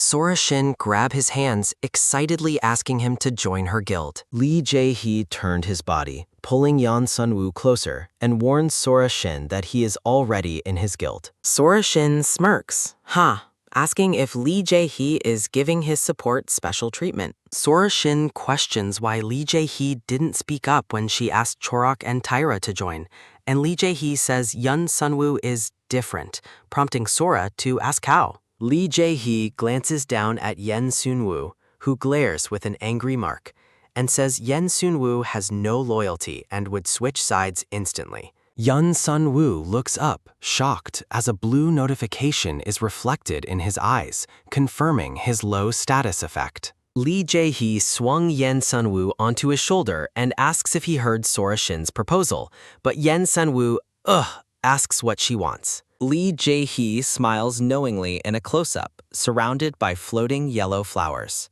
Taeyera, Sora Shin, Chorak, and Hana look up at Lee Jaehwi carrying Yun Sunwoo, who is internally calling him what a nutjob. The party steps into a dark, rocky passage, the entrance obscured by shadows and a wish sound. Chorak asks Lee Jaehwi to halt, questioning if the team is sufficient to defeat the S-rank boss, even with Sora Shin. The man in the black shirt questions Lee Jaehwi's order to use awakened skills immediately, saying the dungeon is strange. Sora Shin asks Lee Jaehwi what he is talking about, staring at him as he holds Yun Sunwoo. Sora Shin objects loudly, saying they already destroyed the Keymaster, and Lee Jaehwi warns that it might not be the same one. A monstrous, purple, multi-headed creature with glowing red eyes appears with a loud vroom sound. Yun Sunwoo looks nervous and surprised, standing with Sora Shin, Tyra, and the man in the black shirt. Lee Jaehwi closes his eyes, sighing, and hopes that is not the case. Yun Sunwoo, flustered, confronts Lee Jaehwi, asking why he brought them here if he was aware of the possible danger. Yun Sunwoo asks timidly if they can give up and find an easier dungeon, but Lee Jaehwi states Chorak may have to use his awakened skill again. Lee Jaehwi commands Yun Sunwoo to give his support without delay if Chorak needs to use his skill again, making Hana look on. A startled Yun Sunwoo looks confused, pointing at himself amid floating question marks and asking, "Me?" Lee Jaehwi repeats that Chorak may have to use his awakened skill and expects Yun Sunwoo's immediate support. Taeyera looks shocked, asking, "What?" The man in the black shirt glances at a flinching Yun Sunwoo, asking if he can calm Chorak's berserk status. The man in the black shirt says Yun Sunwoo used some strange skill to release him from the Nightmare Sovereign skill. An image shows Yun Sunwoo kicking the man in the suit in the dream sequence. A glowing, smiling Yun Sunwoo stands over the figure he attacked in the dream. The man in the black shirt explains that Yun Sunwoo stabilized him when he used his awakened skill to remove the sleep status. Taeyera asks if that is true, and questions if Sunwoo was the one who calmed Chorak. Sora Shin is delighted, happily exclaiming, "You're amazing, Sunwoo!" Sora Shin swooped toward him, asking if he is sure he doesn't want to join her guild. Sora Shin, radiating enthusiasm, insists her guild is awesome, kind, and caring, urging him to think about it. Yun Sunwoo fidgets nervously, admitting that he is bound by contract. Sora Shin is shocked, asking if Jaehwi caught him with his charm, wondering if Yun Sunwoo is another one. The nightmare demon appears in the large chamber, glowing with red power. Lee Jaehwi commands Sora Shin to get into position first, and they will follow right after, as Sora Shin laughs, "Ha!" Sora Shin turns, carrying her shield, confirming she feels pain when she takes a hit, too. Sora Shin summons gold armor with a powerful swoosh, activating her specialized Inquisitor skill. Sora Shin looks fiercely determined as a purple and gold energy slammed down before her. She kneels, submitting to the trial of faith, as a system message confirms her faith is judged worthy, activating unbreakable protection. Sora Shin kneels in a golden aura, swearing to endure steadfastly without doubt by the tribulations of devotion.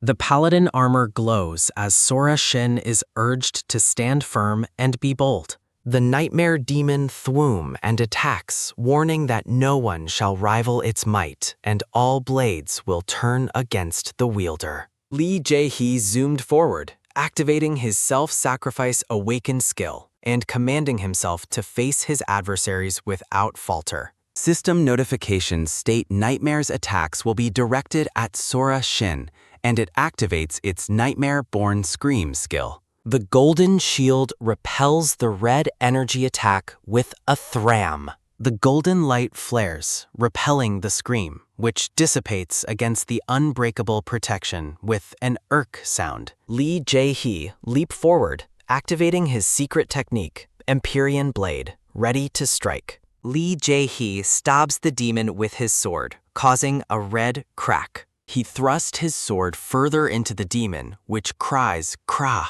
The demon cries Gra as a notification confirms it is critically damaged, and Lee Jaehwi jumped back with a swoosh. Lee Jaehwi, tsk, warning everyone to watch out, standing ready with his glowing sword. Notifications warn that the dream demon has activated its recurring nightmare skill, descending upon the battlefield. A chaotic golden sphere of energy appears, which Seonwoo thinks will sap their mana just by being near it.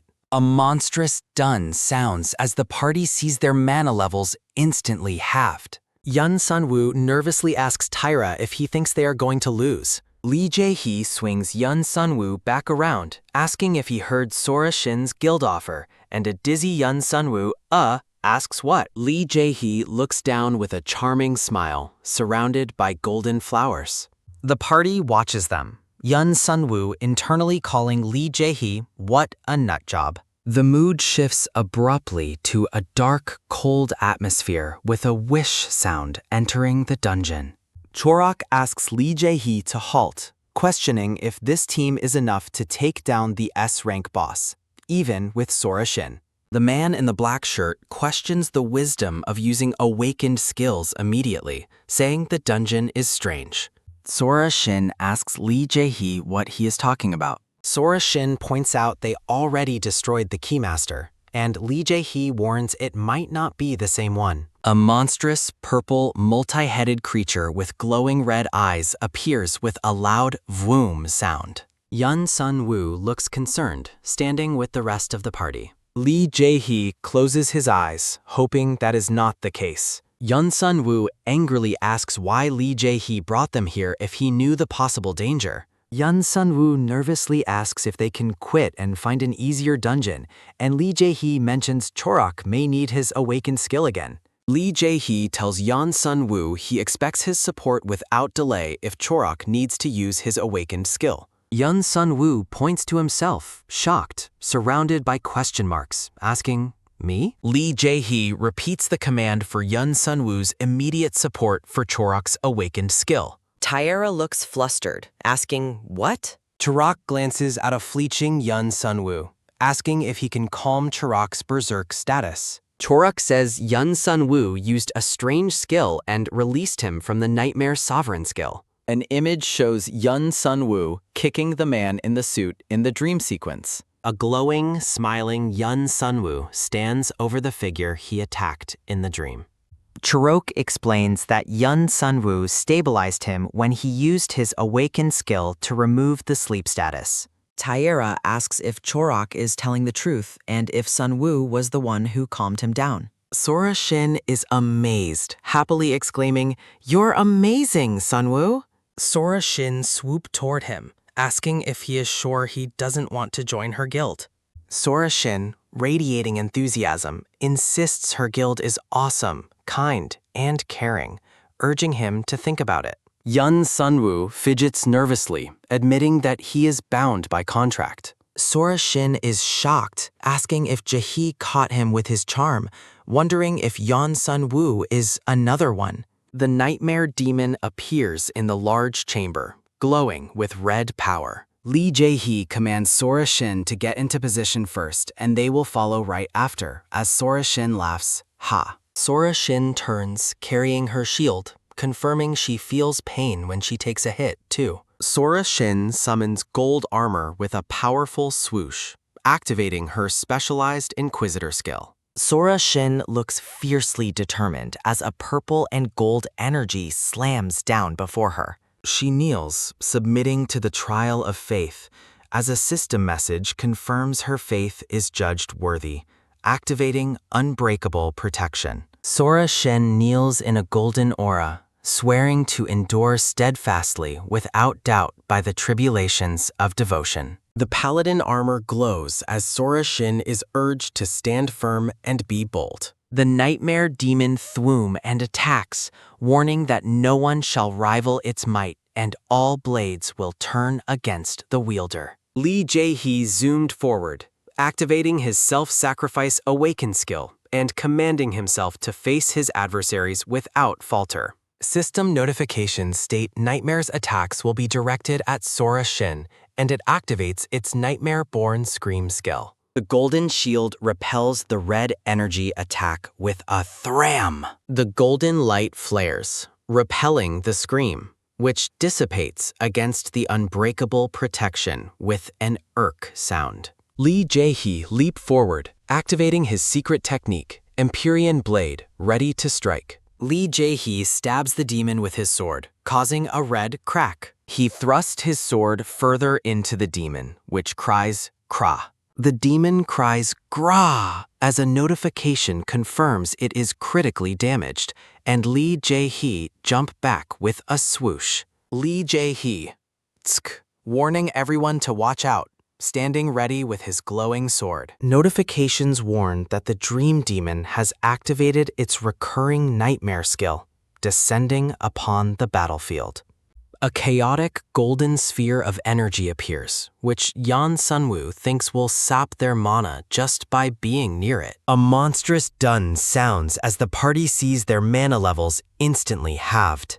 Yeon Sunwoo nervously asks Terra if he thinks they are going to lose. Yeon Sunwoo springs out of bed, shouting a curse, having fully woken up. A light pazam sounds as his bedclothes return to normal, indicating he was forcefully ejected. Yeon Sunwoo plop onto the couch, curling up, still glowing faintly from the status effect. Lee Jaehwi asks if he was sleeping, and an angry Yeon Sunwoo replies no, stating he is controlling his anger. Lee Jaehwi smiles with a puff, sitting casually and inviting Yeon Sunwoo to release his anger. Yeon Sunwoo rises to his feet, internally calling Lee Jaehwi a condescending bastard. A small black monster pops onto Yeon Sunwoo's stomach, calling him a kind human as Yeon Sunwoo gasps, "Ak!" Yeon Sunwoo glances down and pat the tiny monster, who looks at him curiously. Lee Jaehwi stands over Yeon Sunwoo, looking menacingly dark, causing Yeon Sunwoo to flinch and gulp. Lee Jaehwi says the monster has been crying non-stop since he brought it back.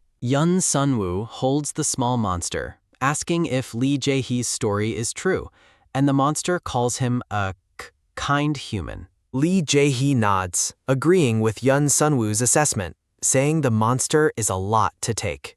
Yeon Sunwoo tilts the monster toward him, telling it his name is Sunwoo Yeon, not kind human. Yeon Sunwoo asks the monster its actual name, rejecting the monster's attempt to use its title, Keymaster, a descendant of the Great Tai. The monster looks distressed, a purple gloom cloud forming over its head, and Yeon Sunwoo asks, "What?" as the monster admits it has not received a name. The tiny black monster is described in detail.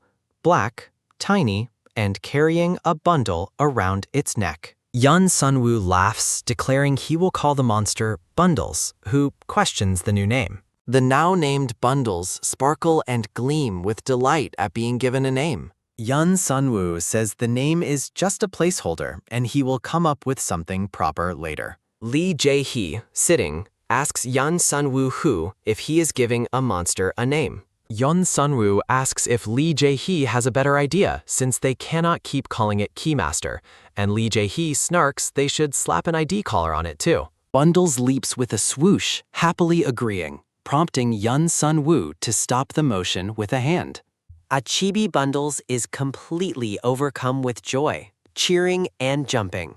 Yeon Sunwoo whispered a warning to Bundles, saying Lee Jaehwi is stronger than him. Bundles, looking sad, nods, agreeing it is very weak, but promises to protect Yeon Sunwoo in return for the name. Yeon Sunwoo corrects Bundles, saying Bundles is the one who needs protecting, and tells him to call Lee Jaehwi Master to appease him. Lee Jaehwi smiles intensely, bathed in an icy purple light, asking if the monster is a guild member now. Yeon Sunwoo screams "Kya" in frustration at Lee Jaehwi's smug assumption, asking what his problem is. Yeon Sunwoo flails his arms, trying to wave away Lee Jaehwi's insistence that he lives elsewhere, and Lee Jaehwi's calls put him in a tight spot.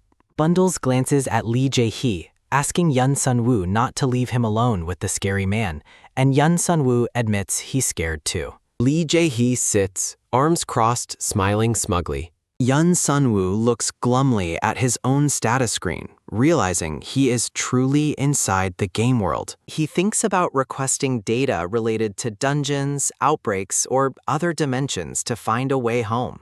A narrative collage shows the nightmare demon, Sora Shin, defending with her shield and her full paladin armor. Yun Sunwoo grits his teeth, determined. He taps the notification confirming he cleared a special quest, concluding he cannot tell himself this is just a dream anymore. Sora Shin and Hana high-five with a clap, Taira looking on, Yun Sunwoo accepting. This is reality. Yun Sunwoo looks at his status screen again, noting that it still doesn't feel real. The berserker Choro Khan cries "Gra!" kneeling, as Lee Jaehee tells Yun Sunwoo he will leave him to him. Yun Sunwoo raises a gloved hand, prepared to use a glowing green skill, with a menu asking him to select a status transfer target. Chorok flopped down next to Hana, unconscious, as a message confirms Chorok Khan has deactivated his awakened specialty. Taira looks impressed, saying they weren't lying about Yun Sunwoo's ability, and Yun Sunwoo questions why they would lie. Sora Shin, excited, flinches as she repeats her offer, saying, "Seonwoo, I'm not joking here." Yun Sunwoo laughs and scratches his head, accepting the guild's welcome, but Lee Jaehee pushes Sora Shin away with a zwip, saying he warned her. Lee Jaehee looks stern, thinking about the time he and Sora Shin were engaged.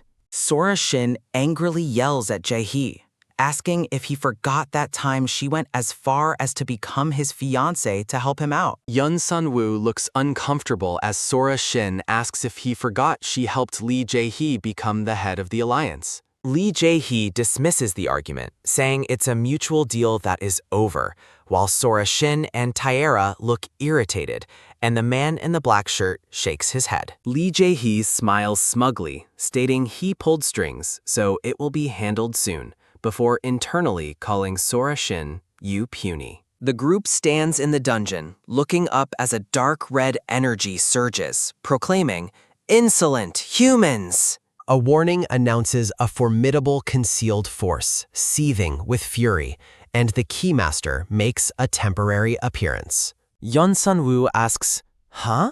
surprised by the temporary Keymaster talk, feeling something pulling his leg. The tiny Bundles monster bites his leg, shaking, shouting, You imp creatures! Bundles sob, crying out that they dared to kill Nightmare, his faithful subject.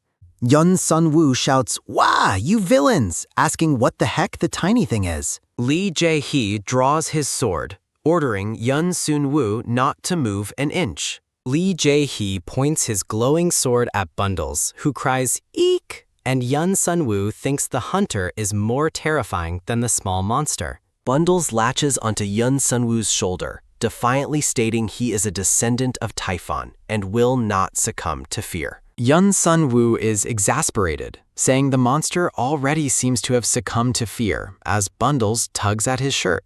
Lee Jaehee approaches with a drawn sword and a swish, asking Yun Sunwoo if he has a death wish. Yun Sunwoo flails, holding Bundles close, asking if it is really the Keymaster. Bundles shouts, "Yes, I am indeed the Keymaster, a descendant of the great Typhon." Lee Jaehee acknowledges the claim, and Yun Sunwoo holds the monster, asking what it says. A panoramic view shows the traditional entrance to the dungeon at night. Yun Sunwoo looks concerned, asking if the tiny creature is the Keymaster. Bundles confirms he is a descendant of Typhon, called to destroy the system. Lee Jaehee scoffs, suggesting they kill Bundles before it can carry out its plan, making the monster shudder in fear. Yun Sunwoo glances at the Keymaster, thinking it looks weak and harmless. He sees Sora Shin, Taira, and Hana intensely glaring at the monster, realizing they must have faced a Keymaster before. Bundles hangs from Lee Jaehee's hand, arguing that if they kill him, they will regret it. Yun Sunwoo asks why they would regret killing him. Bundles shouts that the inheritor is not ready yet, and if he dies now, He warns that outbreaks will erupt across every zone he oversees if he dies in this condition. Lee Jaehee glare, asking if Bundles said every zone, and Bundles confirms it. That's right. Taera gulp, imagining what would happen if the one controlling the outbreaks suddenly vanished. Seonwoo looks shocked, summarizing that a Keymaster crossed over to downsize this dimension. The narrative explains that outbreaks are the Keymaster's means of achieving that goal, showing purple flying monsters over a city. Seonwoo grin, realizing the tiny monster is the source of the dimensional crisis. Seonwoo watches Lee Jaehee hold Bundles and thinks he might at least be able to extract a hint from it. Lee Jaehee swips the monster away as Seonwoo tries to take it, asking what he is doing. Lee Jaehee questions how Seonwoo can be so sure the monster won't attack them. Bundles nudge at Lee Jaehee's leg, looking desperate. Bundles explains he is a temporary entity without much power, meant to stay hidden until the new Keymaster arrives, and Lee Jaehee questions his truthfulness. Seonwoo nods, saying outbreaks haven't occurred because Bundles is not in its adult form yet and cannot open dimensional gates. Lee Jaehee asks if the new Keymaster's appearance will trigger outbreaks again if the temporary claim is true. Bundles shouts, correct, as Lee Jaehee's gloved hand top his head, and Bundles cries, eek. Lee Jaehee grinned widely, telling them it's good to know, and suggests keeping an eye on Bundles while they deal with the new Keymaster. Seonwoo smiles, thinking he has a handle on the situation now. A system notification reminds that players could form bonds with any character regardless of gender in the game. Seonwoo is shown as a gamer, focusing intently on Sora Shin on his screen. A system box shows the affection level between Jaehee Lee and Chora Khan increased. Lee Jaehee, wearing only a black robe, smiles charmingly, inviting Seonwoo, come to bed. Seonwoo squeeze Bundles, thinking the request is too much. Bundles' eyes gleam, looking eager to help. Seonwoo laughs nervously, telling Bundles to look after his own hide. He asks Lee Jaehee if they really have to sleep in the same bed, suggesting a blanket instead. Lee Jaehee looks down smugly, and a gritting Seonwoo realizes the hunter is serious. Lee Jaehee looks serious, asking what will happen if Bundles escapes. Seonwoo plop into the bed, resigned, saying he will just make himself at home. Seonwoo lies in bed with Bundles, sighing, looking slightly defeated. Lee Jaehee and Seonwoo lie in bed with Bundles sleeping between them. Seonwoo smiles awkwardly, asking Lee Jaehee if he wants him to use his sleep skill. Seonwoo, looking relieved, says okay and wishes Mr. Lee a good night. A wide shot shows the massive, luxurious bedroom where Lee Jaehee, Seonwoo, and Bundles are asleep in the large bed. Seonwoo snuggles into Lee Jaehee, smiling with relief, finding him, so warm. He touches Lee Jaehee's chest, fumble, realizing something feels hard. Lee Jaehee hugs Seonwoo close, both asleep, with Bundles resting nearby, as a heartbeat done. Seonwoo wakes with a shout, asking why he is in Jaehee's arms. Seonwoo stares at Lee Jaehee, noticing his features are even more handsome when close. He fumbled Lee Jaehee's cheek, acknowledging he always thought he was handsome, but now it's too much. Lee Jaehee wakes up with a jolt, and Seonwoo screams, no, absolutely not! Lee Jaehee asks what the matter is, as Seonwoo springs up, pushing him away, and Lee Jaehee commands him to be quiet. Seonwoo asks why Lee Jaehee is sleeping there, and the hunter reminds him he is in his room and his bed. Seonwoo asks, but Lee Jaehee interrupts him with an intense glare when he mentions insomnia. A chibi Seonwoo gulp, intimidated, asking about his insomnia. Lee Jaehee explains he only sleeps every other day and finally got some rest, asking if Seonwoo has a problem. Seonwoo says he is starving and suggests they all have breakfast since everyone is awake. Yun Sunwoo zoomed out of the bed, running, followed by Bundles, who shouts, "Sunwoo, wait for me!" A large table is covered with a spread of delicious-looking breakfast foods, including salad, fish, and meat patties. Yun Sunwoo stands by the table, surprised to find everything neatly organized, wondering why he is cooking again. He holds up a spoon, inviting Lee Jaehwi to have a seat with a cheerful pot of the table. Lee Jaehwi stands shirtless, posing, making Yun Sunwoo wonder why he is doing this. Lee Jaehwi tilts his head and asks why, as Yun Sunwoo explains he worries he will catch a cold. Lee Jaehwi walks away, step, saying Yun Sunwoo must like him a lot. Bundles flutters over the breakfast table, and Yun Sunwoo thinks Lee Jaehwi is something else, but Bundles declares he is hungry. Bundles explains he consumes arcane energy and asks if Yun Sunwoo will give him some. Yun Sunwoo asks if arcane energy means mana, and Bundles confirms with a yoop. Yun Sunwoo sigh, saying he doesn't think he can share, as he is super weak. Bundles gives Yun Sunwoo a pleading, teasome look with a sniffle. Yun Sunwoo, internally calling it ridiculous that something that drains mana can look so adorable. Yun Sunwoo starts to say no means n, but is interrupted as a black chain swoosh and clatter around Bundles. The monster hits the floor with a thud, wrapped in dark chains, as Yun Sunwoo asks, "Huh?" Bundles flail and struggle in the chains, crying out, "Sunwoo." Lee Jaehwi turns and approaches, calling him Mr. Yun, warning him to get his act together and stop treating the monster like a household pet. Lee Jaehwi looks down at Yun Sunwoo, his muscular chest visible in his robe. The two men and Bundles eat breakfast at the table. Lee Jaehwi smiles while eating soup from a spoon.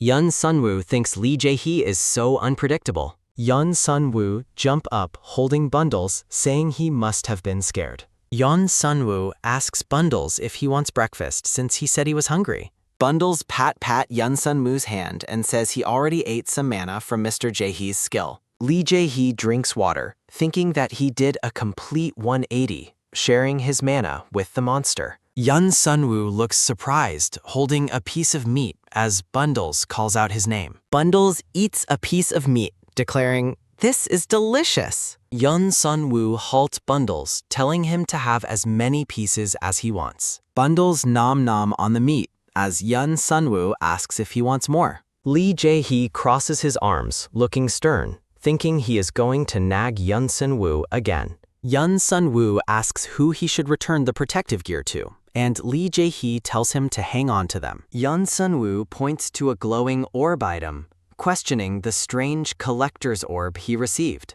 Lee Jaehwi says he will try to identify the orb, activating the Identify skill. Party leader Jaehwi Lee, wearing an open dark robe, identifies the glowing blue item. Yun Sunwoo asks what kind of item the orb is, holding the Keymaster's core. Jaehwi Lee explains the orb is a materialized form of memories gathered by the dream demon, Nightmare, stepping away with a quick fwip sounding. Jaehwi Lee, standing by the window, notes that the dream creature delights in playing with the core. Yun Sunwoo realizes the orb is the sphere Nightmare was always playing around with, confirming the action. The Nightmare demon is shown in a dark red close-up, holding the glowing white sphere and letting out a low chuckle. Yun Sunwoo confirms the memory core was used like a toy, and Bundles nods, saying it used them to create nightmares. A solitary young boy sits huddled in a dark room, illustrating a painful memory. Yun Sunwoo shouts, "Huh?" as the orb causes a sudden, painful smash to his head, and Bundles cries, "Sunwoo!" System boxes confirm Seonwoo Yun used the collector's orb to read memories, replacing the previous memory saver, Boomjun Kim. Yun Sunwoo wobble in distress as Jaehwi Lee holds him, showing concern. Bundles, wrapped in chains, cries, "Release me, mean human!" as the chains make a loud clatter, and Jaehwi Lee asks Yun Sunwoo if he is alright. Yun Sunwoo's eyes are closed in exhaustion as he begins to droop, overwhelmed by the memory flow. A figure in a dark coat wields a sword, yelling, "Yeah!" as he faces a purple demon-like creature in a red, cavernous room. The man in the dark coat clutches his shoulder in pain, crying "Kurg" as the sword hit deflects with a loud clang. The man in the dark coat falls silently to the floor with a plop, lying beside his dropped sword. Yun Sunwoo's eye widens in a shocked gasp as a powerful jolt of realization hits him from the memories. Jaehwi Lee embraces the stunned Yun Sunwoo and asks,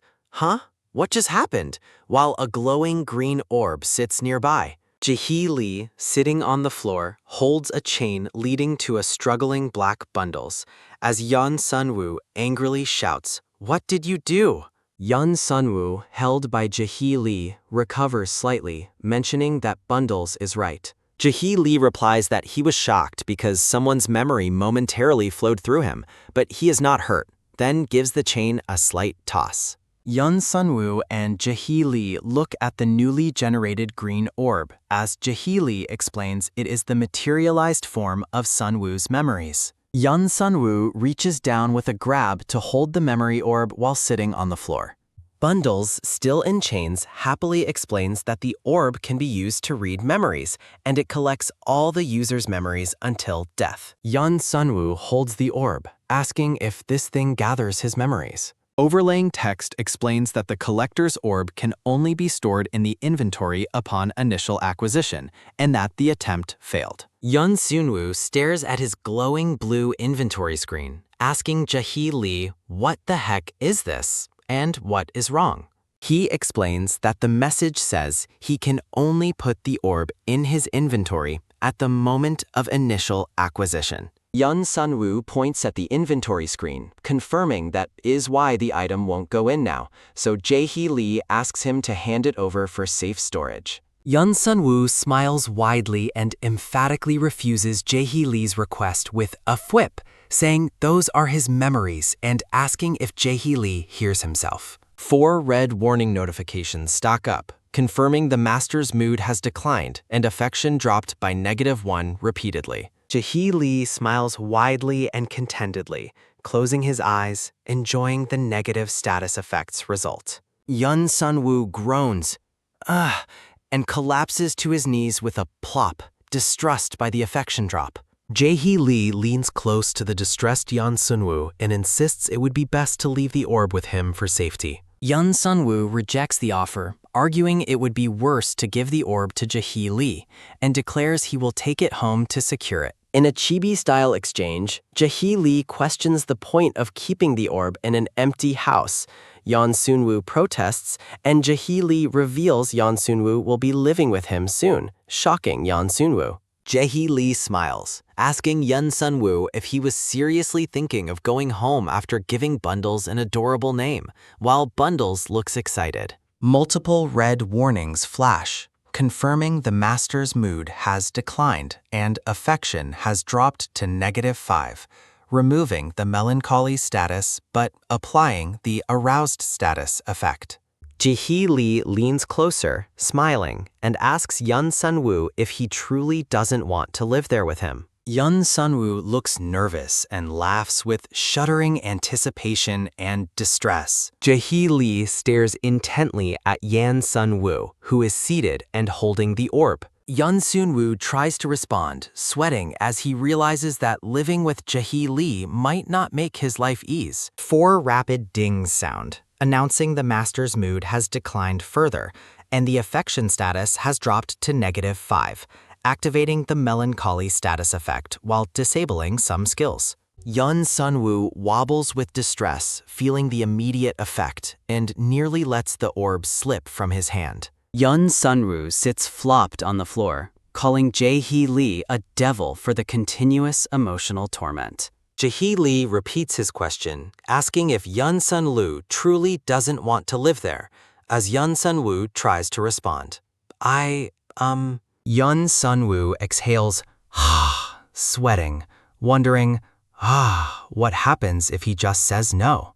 2 quick dings announce the master's mood has declined again, dropping the affection status to -10, removing the melancholy status, and afflicting him with an aroused status effect. Yun Sunwoo falls to his knees with a thump, crying out in pain, telling Jaehwi to wait. Yun Sunwoo clenches his fist, groaning, "Ah," while looking flushed and overwhelmed. Jaehwi smirks, mentioning a massive drop of -19 in affection, while Yun Sunwoo thinks he is a total psycho. Yun Sunwoo grits his teeth, internally wondering how Jaehwi can joke about such a status drop. Surrounded by glowing flowers, Yun Sunwoo kneels, urgently asking Jaehwi to accept the orb, lifting it toward him. Yun Sunwoo thinks he should lie low and give Jaehwi what he wants, forcing a slight smile despite a tear. 2 dings announce the master's mood improved by +1,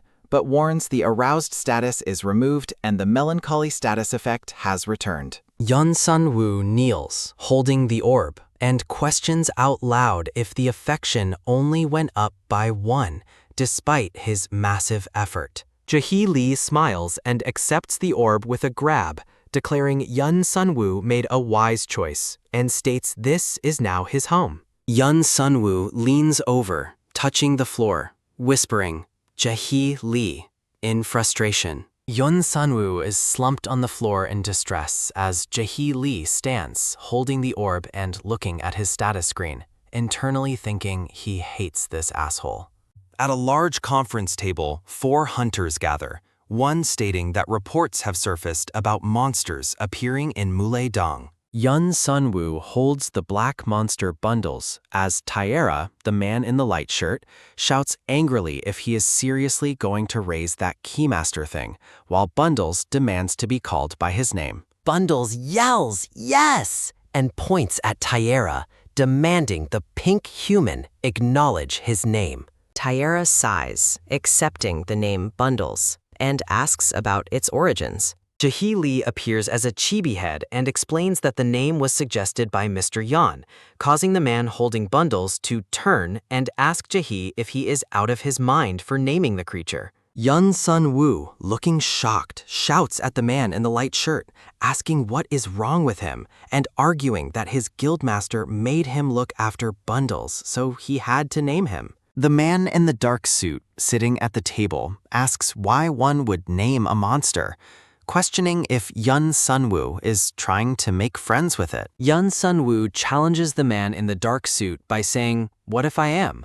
But the man asks what happens if he actually becomes friends with the monster. Bundles clings to Yun Sunwoo, looking up and quietly calling his name. Yun Sunwoo gently pats Bundles twice, realizing Jaehwi had a point warning him about the monster. The man in the dark suit questions when Tyrea and Yun Sunwoo started talking so casually, and Tyrea explains it started after Yun Sunwoo woke him up from Nightmare's skill, but Yun Sunwoo denies calling Tyrea a dumbass. Hana, the woman in the dark hoodie, asks Yun Sunwoo his age, and he replies he is turning 29 this year, likely making him the oldest one present. A chibi thought bubble appears above Yun Sunwoo, where Taera is saying that his level is like a baby's, followed by a powerful do-done sound of impact, making Yun Sunwoo grunt, "Ugh." Hana stands next to Taera and firmly tells him to address Mr. Yan respectfully since he is now a member of their guild. Yun Sunwoo beams with bright, sparkling eyes, thinking Hana is the only sane one in the Radish Guild. Jaehwi stares at the group, standing sternly behind the table. Jaehwi, wearing a suit and black gloves, smiles charmingly and asks if Yun Sunwoo wants to be treated like an older brother. Yun Sunwoo nervously shakes his head, refusing the offer, saying he has a bad feeling about that smile. Jaehwi says if Yun Sunwoo wants that, he should call him Master first, but Yun Sunwoo quickly springs up to apologize. Yun Sunwoo stands, explaining he doesn't feel like he should be in this meeting since he only followed them into the dungeon. Bundles quietly addresses Yun Sunwoo, who tells the monster, okay, and not to look at him like that. Taera runs his hand through his hair and asks what they are going to do about the new Keymaster appearing. Jaehwi Lee sits, tapping his leg with a repeating tap tap, stating they will have to wait and see, but may need to form an alliance with the guilds in the worst-case scenario. Taera asks who would want to partner with them, as Seonwoo silently agrees that Taera is right. A dramatic image shows Jaehwi Lee standing over Seonwoo and Taera, surrounded by magenta and purple energy, with an enraged, monstrous figure in the background. Seonwoo notes that the guild members' pride caused other guilds to complain, making them unliked. Seonwoo comments that his guild is like tyrants, unfavored and avoided. Jaehwi Lee smiles, stating they will have to negotiate, and is sure his capable vice guildmaster will bring good results, shocking Taera. Jaehwi Lee stands up, dismissing everyone and saying they will discuss details as they go, making the chairs rattle. Taera yells about the extra responsibilities being piled on him as Hana and the man in the dark suit reassure him, but Jaehwi Lee tells Mr. Yun to stay. Jaehwi Lee, now wearing a suit, tells Seonwoo to take a look at a large envelope, who asks what they are, as the paper rustles. Jaehwi Lee says this is the starter pack of data on dungeons and dimensions that Seonwoo requested, and he will collect the rest later. Seonwoo flips through the documents, reading the contents. Seonwoo seethes with anger, clutching the documents and shouting about how he is supposed to read this complex information. Sitting down, Seonwoo scratches his head in confusion, struggling to go through the documents Jaehwi Lee gave him.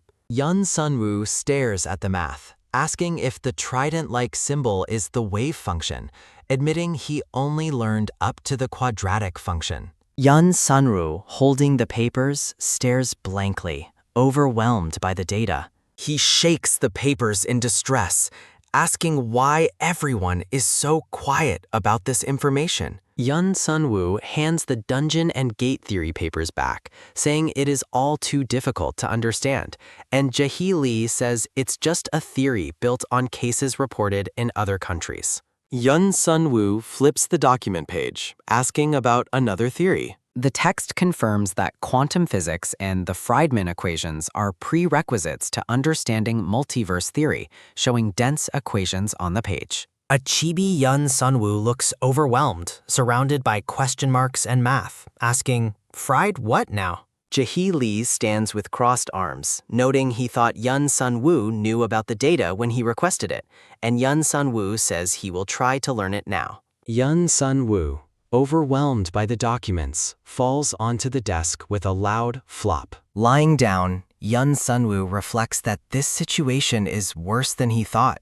He understands none of the data. Seonwoo lies on the desk, thinking it feels like facing a sky-high wall, and his eye snaps open at the sound of his name. Bundles asks Seonwoo, who is hiding his face, "Are you crying?" But Seonwoo denies it.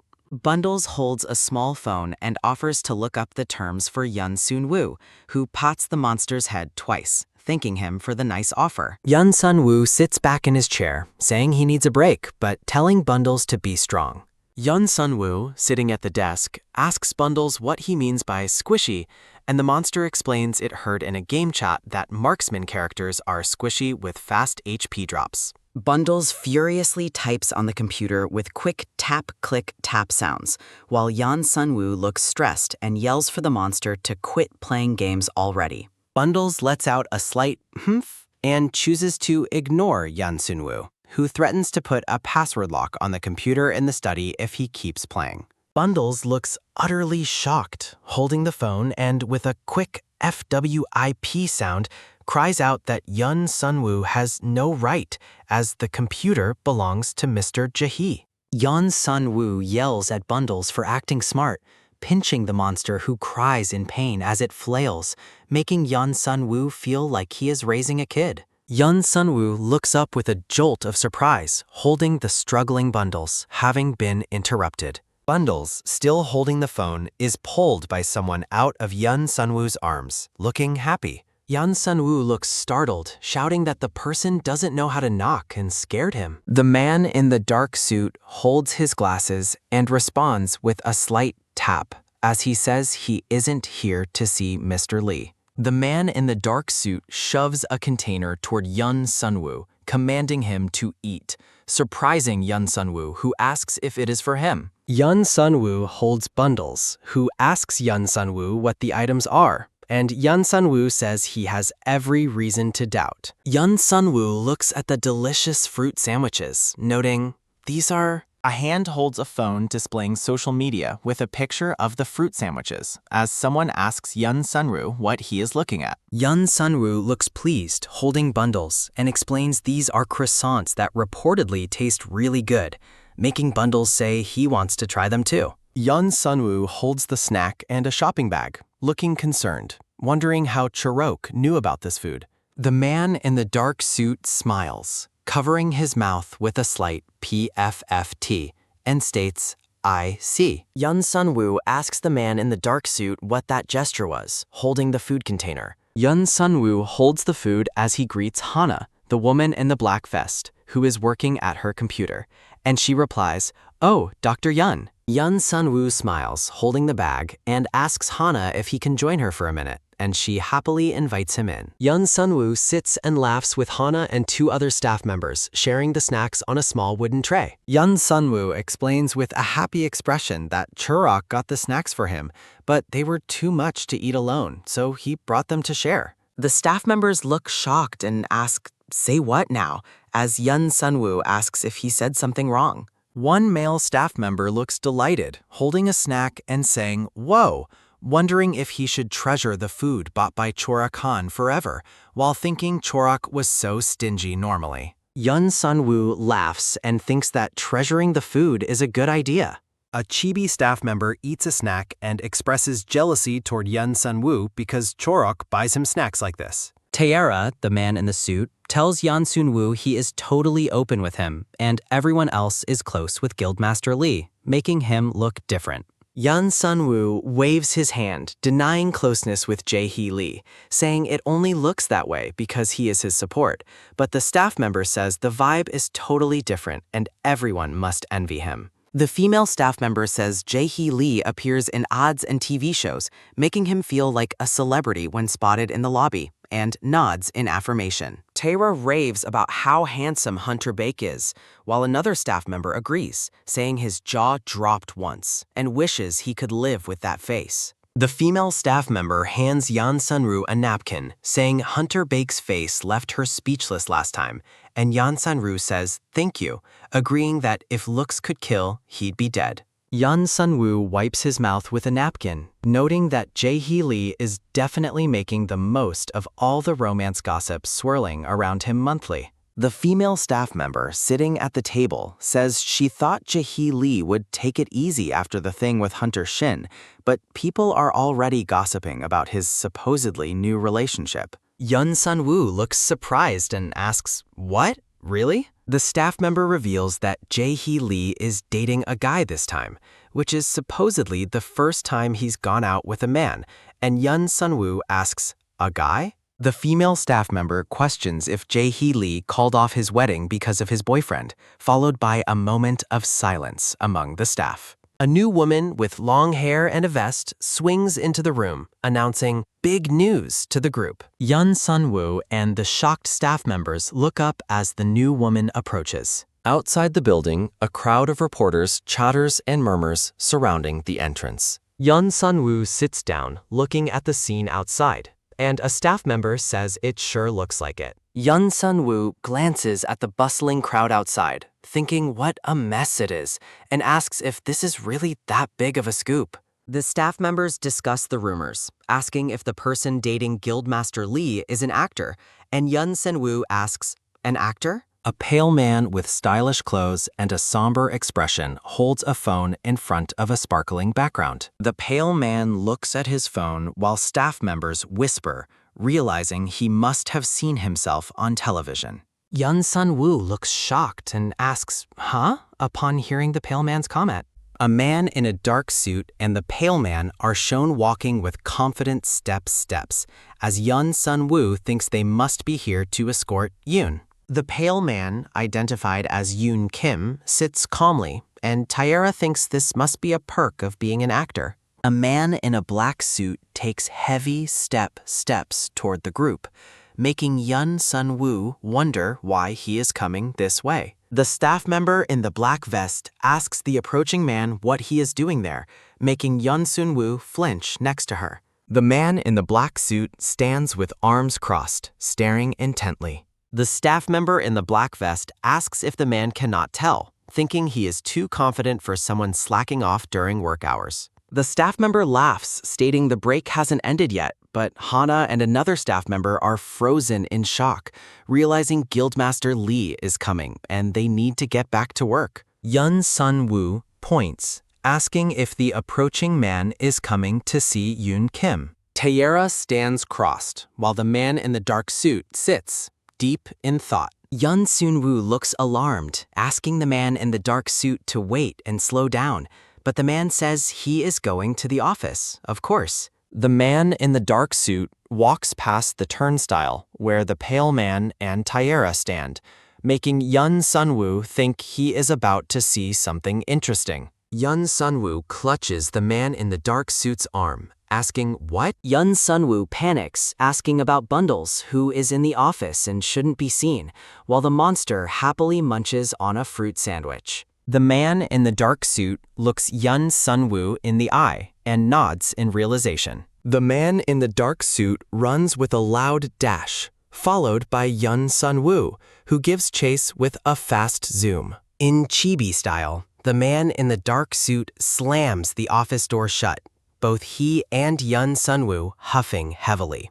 Taeyera and the pale man look toward the commotion, as the pale man asks, "Who are you?" Bundles sits alone, laughing quietly with an ah ha ha. Yun Sun-woo giggles as he takes large steps, saying he didn't know they had a guest. The pale man says Yun Sun-woo isn't answering the question, and Taeyera dismisses the pale man, saying the intruder doesn't owe him an answer. Bundles SOBS with teary eyes, asking Yun Sun-woo what is wrong with Tyra being so crabby. Yun Sun-woo tells Tyra that he sure talks like he owns the place, and Tyra says he came to ask a simple question and is allowed to ask a stranger who barged in. The pale man, Yoon Kim, asks when Mr. Lee is coming. Yoon Kim says he wants to speak to Mr. Lee directly as a chibi Yun Sun-woo sneaks past him, holding Bundles. Yun Sun-woo flinches, holding Bundles, and wonders why everyone is testing his patience lately,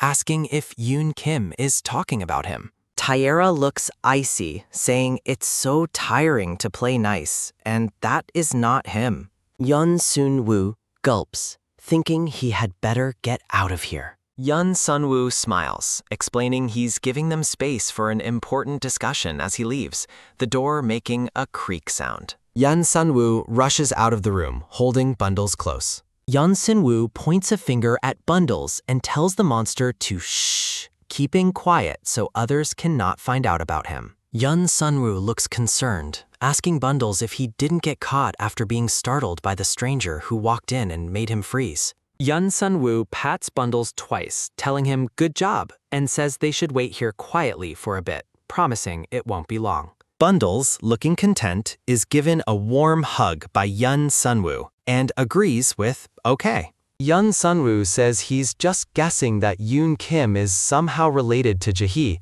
and Bundles asks if that means he's as mean as Jaehwi. Yun Sun-woo shakes his head, smiling, saying it's not easy to be as bad as Jaehwi. The man in the dark suit announces, Guildmaster Lee is here. An aerial view shows the office space where Jaehwi Lee sits drinking coffee with Yoon Kim and Taeyera. Yun Sun-woo looks down at the desk with a rattle, noting the air is icy and asking why Chorak dragged him back into this. Yoon Kim clinks his coffee cup, saying he can see his visit threw them off a bit, and suggests they continue their discussion. Jaehwi Lee smiles charmingly, confirming the visit indeed threw them off, and says it's been a while since he felt this way. Yun Sun-woo hides under the table, thinking he should pretend to be a prop no one cares about. Jaehwi Lee takes a sip of his drink and asks Yoon Kim if he is looking for a suitable partner. Tyra smirks and calls Yoon Kim a nosy little rodent eavesdropping on others, who warns Tyra to watch his tone.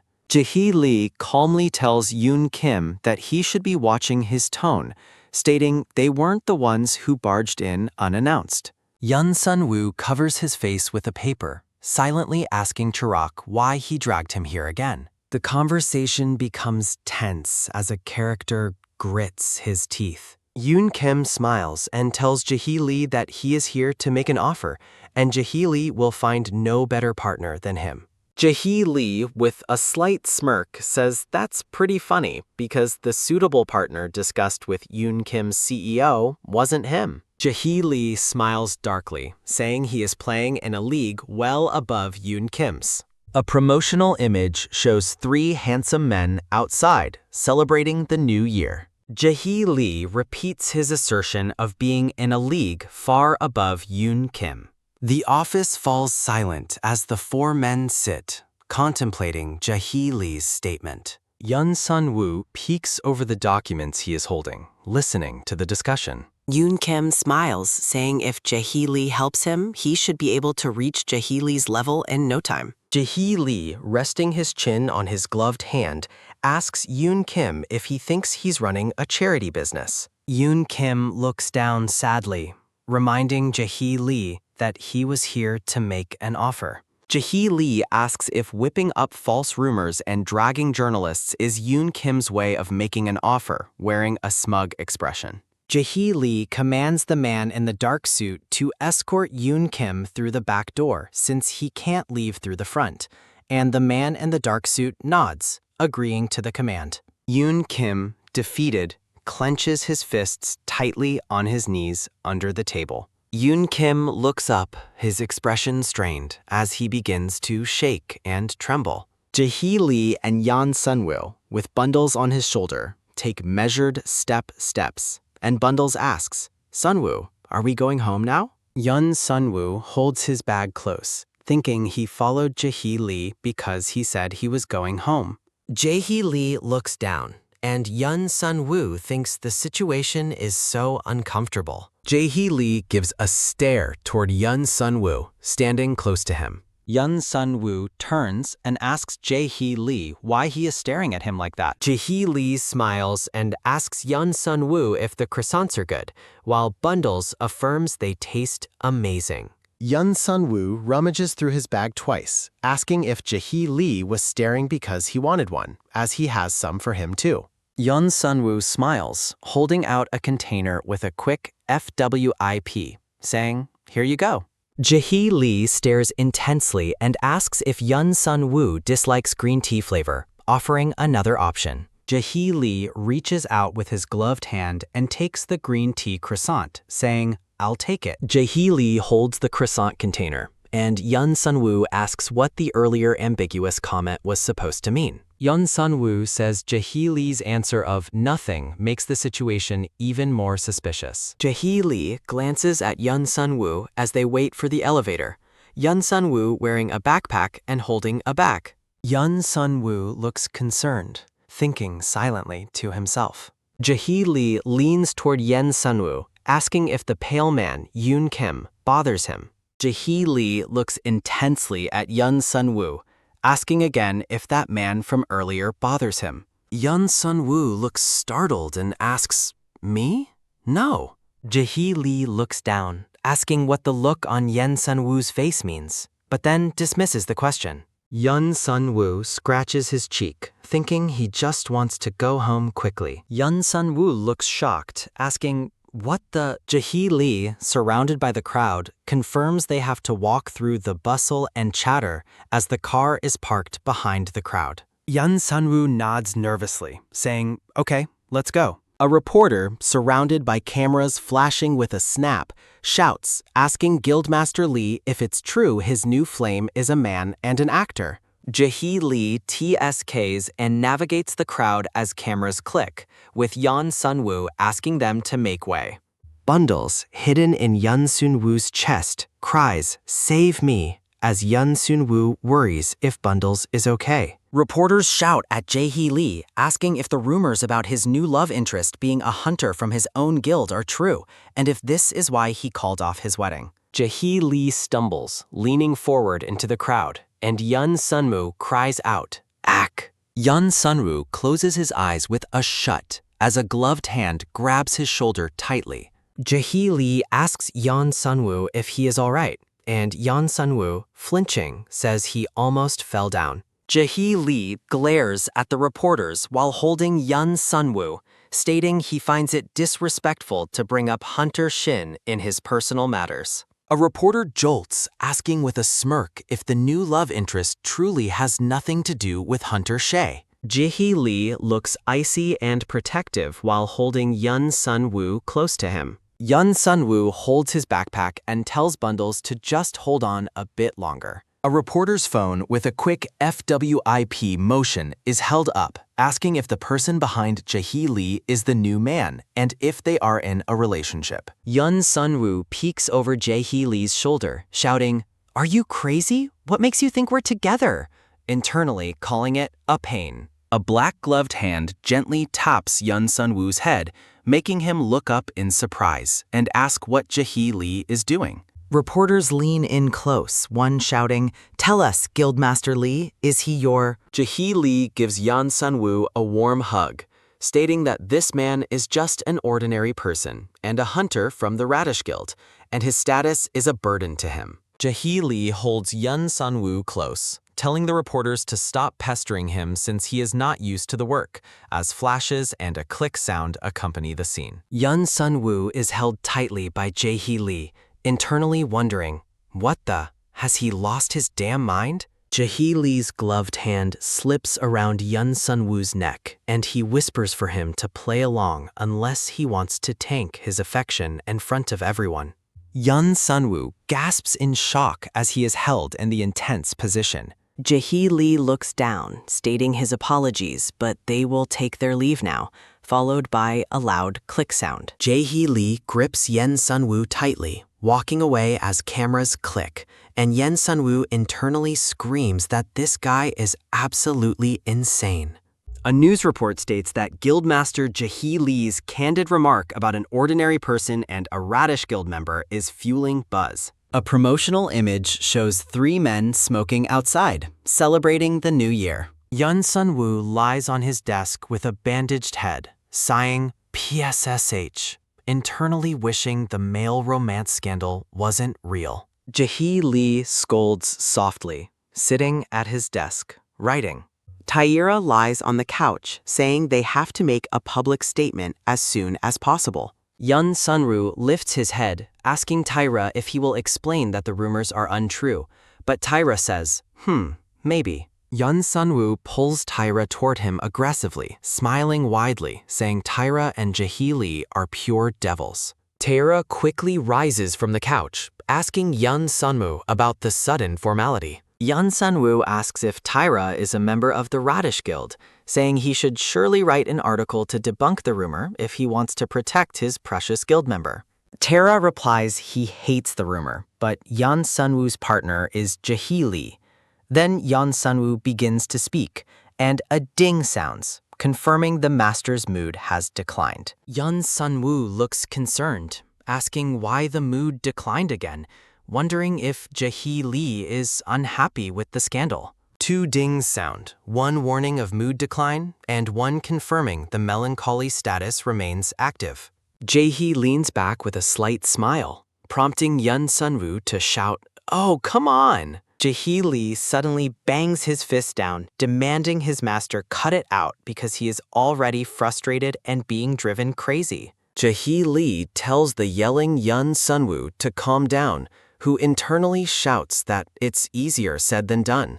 Yeon Sunwoo sighs heavily, agreeing to try, then asks Jaehwi Lee to please raise the affection level. Tyra lies back with a yawn, asking Jaehwi Lee to raise the affection level now, noting it's too harsh to add melancholy, but Jaehwi Lee denies it. Yeon Sunwoo trembles visibly, and Bundles asks if he is okay, as Jaehwi Lee looks pleased and releases a soft PFFT. System notifications confirm the master's mood improved twice, restoring the affection skill status to 0 and deactivating the melancholy status effect. Yun Sunwoo, with bundles on his head, says he's okay, thinking that keeping up with Jaehwi Lee's mood is an ordeal. Taeyera points toward Jaehwi Lee's hand and asks if he can remove that ring, surprising Yun Sunwoo. Yun Sunwoo denies Tyra's request, as Bundles looks on, and Tyra explains people are saying he has matching rings with Jaehwi Lee. Taeyera lies on the couch with his hand up, saying with the ring still on, an article won't solve anything. Yun Sunwoo glances at Jaehwi Lee, thinking the guildmaster will never let him take the ring off. Jaehwi Lee smiles softly, thinking, not a chance, while holding his pen. Yun Sunwoo hugs Bundles, saying he thought so, and it won't matter now that everyone knows who he is. Yun Sunwoo sits next to Tyra as Jaehwi Lee sits at his desk, observing them. Yun Sunwoo plops down on the couch, asking Tyra why he is picking a fight when he comes here every day, but Tyra says he has no clue and everything sucks. An employee gives Jaehwi Lee a list of dungeons that require a resweep, but Jaehwi Lee asks him to pass it to Tyra. Tara springs up to stop the employee, saying the guildmaster is a genius procrastinator. Taeyera grabs the clipboard, asking Chorok if he likes Jaehwi Lee, and asks him to replace him in the affairs. But Chorok denies liking him, saying he respects and admires him. Bundles FLAPAPS twice, floating above the desk and telephone. Yun Sunwoo, looking AW, tells Bundles not to bully his Sunwoo, who the monster calls a mean human. Bundles shouts about Yun Sunwoo being a delicate human who would die with the slightest touch, making Yun Sunwoo look horrified, thinking Bundles was on his side. Taeyera looks at the list, saying, let's see, and notices a B-rank dungeon. Yun Sunwoo looks nervous as Tyra holds up the tablet, with Bundles floating nearby. A powerful, dark bird monster appears in a swirling purple vortex, while text explains it's a phenomenon where monsters respawn in a previously cleared dungeon after time has passed. Taeyera smiles, asking if they should head into this dungeon, flopping the clipboard. Yun Sunwoo looks shocked and asks, huh? You want me to come? Taeyera looks down, stating, of course, duh. Then Yun Sunwoo asks if he wants him to join another expedition, reminding Taeyera how much he struggled on the last one. Taeyera asks Yun Sunwoo if he thought leveling up would be easy. Yun Sunwoo clenches his fist, sitting stiffly on the couch, with Bundles watching. Taeyera speaks to Jaehwi Lee, asking if he is coming with. Jaehwi Lee nods while writing, realizing Taeyera is off on a business trip tomorrow for the association issue. Yun Sunwoo shouts no, and with a fast spring and zoom, tries to interrupt Tyra's suggestion to go into the dungeon. Yun Sunwoo, held by Jaehwi Lee with a loud swish, insists he isn't going anywhere without his guildmaster, surprising Taeyera. Yun Sunwoo shakes and trembles, recalling chibi images of Taeyera chasing monsters with wham and thwack, thinking he'd be ditched or left vulnerable. The man in the dark suit asks who Yun Sunwoo takes them for, thinking Yun Sunwoo assumes they would abandon an underleveled noob halfway. Jaehwi Lee sits with a slight sparkle, noting that Yun Sunwoo feels somewhat different from usual, which he calls a pity. Jaehwi Lee smiles, saying Yun Sunwoo must be heartbroken over his absence, offering a taste of life without him. But Yun Sunwoo internally retracts his earlier thought. The man in the dark suit tells Taeyera to do a good job protecting Yun Sunwoo so that his concerns about being abandoned won't happen. Yun Sunwoo laughs, making 2 quick whip sounds, and asks if Jaehwi Lee and Tara are truly involved, smiling at the surprised pair. Jaehwi Lee sits at his desk and taps the paperwork. Yun Sunwoo stands, looking agitated, frustrated that this whole situation is driving him nuts. Yun Sunwoo sits on the couch with Bundles, holding a tablet, and glances nervously at Jaehwi Lee. Jaehwi Lee confirms he will not do anything about the scandal, saying it's better to ignore wasting time responding, especially since they will be sticking together for a while. Yun Sunwoo says Jaehwi Lee's plan sounds solid, confirming they will release a breakup statement when the time is right. Jaehwi Lee looks intently at Yun Sunwoo, asking, "What is it?" Yun Sunwoo leans in, asking about the reward Jaehwi Lee got for defeating the Keymaster before, saying he'll keep his mouth shut if Jaehwi Lee answers. Jaehwi Lee turns away with a loud rattle, asking why Yun Sunwoo is so curious about that. Yun Sunwoo smiles, saying with a jolt that the question just came to mind while thinking about bundles. Jaehwi Lee's foot taps the ground twice, and he says a month has passed since they met, and a question has been lingering in his mind, reaching out to Yun Sunwoo. Jaehwi Lee looks intensely at Yun Sunwoo, leaning in close, and asks, "Just who are you?" Jaehwi Lee repeats his direct question, "Just who are you?" Yun Sunwoo looks nervous and laughs awkwardly, asking what kind of question that is, admitting he doesn't know how to respond. Jaehwi Lee holds Yun Sunwoo close, stating he was fishy from the start, asking questions about dungeons, outbreaks, and dimensions. Yun Sunwoo shouts at Jaehwi Lee to use his imprinting skill, yelling that he's the only one who can stop him. Jaehwi Lee looks calm and serious, observing Yun Sunwoo. Jaehwi Lee walks past documents piled on a desk with a quiet step. Jaehwi Lee holds a stack of papers, stating that Yun Sunwoo has been delving into the multiverse theory, part of the resources given to him. Jaehwi Lee looks serious, recalling the past. Jaehwi Lee asks Bundles if Yun Sunwoo is from another dimension, and Bundles, with tears and a sob, confirms it. Bundles flails twice aggressively while Jaehwi Lee holds him, shouting, "That's right!" Bundles leaps away, shouting that this dimension has exceeded its capacity limit and they are here to reduce its volume. Jaehwi Lee turns to Yun Sunwoo, noting he asked the question so naturally, as if he knew something. Jaehwi Lee pulls his wrist toward him, revealing a watch. Jaehwi Lee presses his gloved hand against Yun Sunwoo's neck, forcing him closer. Jaehwi Lee, with a low intensity, suggests he should rephrase the question. Yun Sunwoo smiles nervously, asking Jaehwi Lee if he would believe him if he said he had no idea what he was talking about. Jaehwi Lee replies he would not believe him, as the suspicion has already taken root. Yun Sunwoo looks down, saying even if he told Jaehwi Lee the truth, he wouldn't believe it anyway. Jaehwi Lee says he will be the judge of that, and Yun Sunwoo shakes his head, saying he wants to speak only to those who will believe him, as he doesn't want to be treated like a madman. Jaehwi Lee suggests that since they've both lost their minds, Yun Sunwoo should tell him now.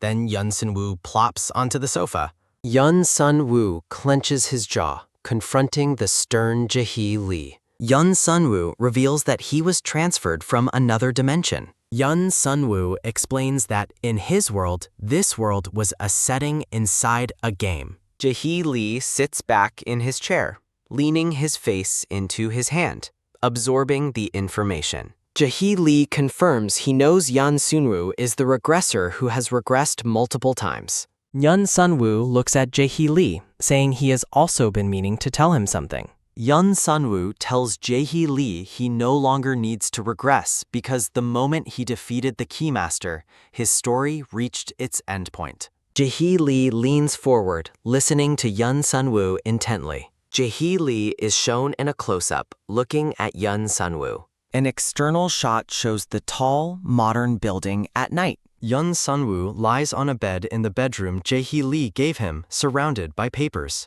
The perfect room feels deeply uncomfortable for reasons unknown. A hand with the superior servant ring is reaching for papers on the desk. Sunwoo Yen wakes up with a groan, holding a piece of paper and the ring. The hunter is reviewing the C-rank mentalist profile of Sunwoo Yun, owner of the Happiness Clinic. He wonders where the real Sunwoo Yun of this world is now. He asks if the real Sunwoo is living his life in reality as he turns over in bed. Sunwoo asks Bundles, who flinch, if the little Keymaster heard everything he said. The awakened hunter says all dimensions have means to return anomalies to reality, making him ask, "Return me?" Bundles, surrounded by sparkles and a powerful swoosh sound, shouts that causality is what this world calls it. Seonwoo realizes Bundles is suggesting that once he is perceived as an anomaly, he might be able to go back.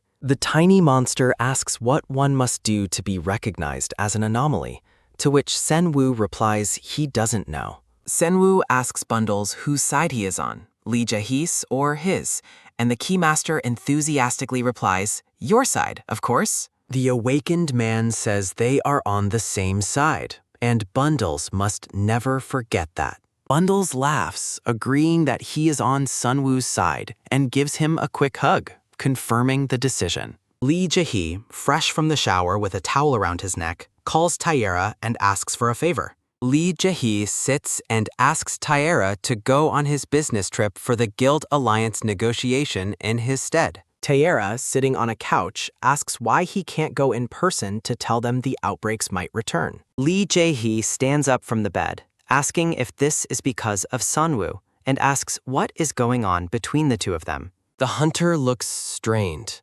beads of sweat on his face, as he listens intently. As he clenches his hand, Lee Jae-hee recalls the former Seonwoo saying he couldn't see the end of his life. Taeyera says that now he is saying the exact opposite. The Vice Guildmaster is told not to forget Lee Jae-hee's instructions. Lee Jae-hee commands Taeyera to escort Mr. Seonwoo Yun safely and unharmed. Lee Jae-hee enters the bedroom with a loud clack, asking Mr. Yun if he is ready to leave. The man in the robe thinks he is already asleep, seeing Seonwoo Yun tucked into the bed. Lee Jae-hee stops with a halt sound, standing over the sleeping man in the bed. The Guildmaster wonders how Seonwoo can sleep so peacefully after claiming his regression has ended. Lee Jae-hee's thoughts continue, wondering how Seonwoo can believe he is living in a game world that is over. He sits down with a soft flop next to the sleeping Seonwoo Yun.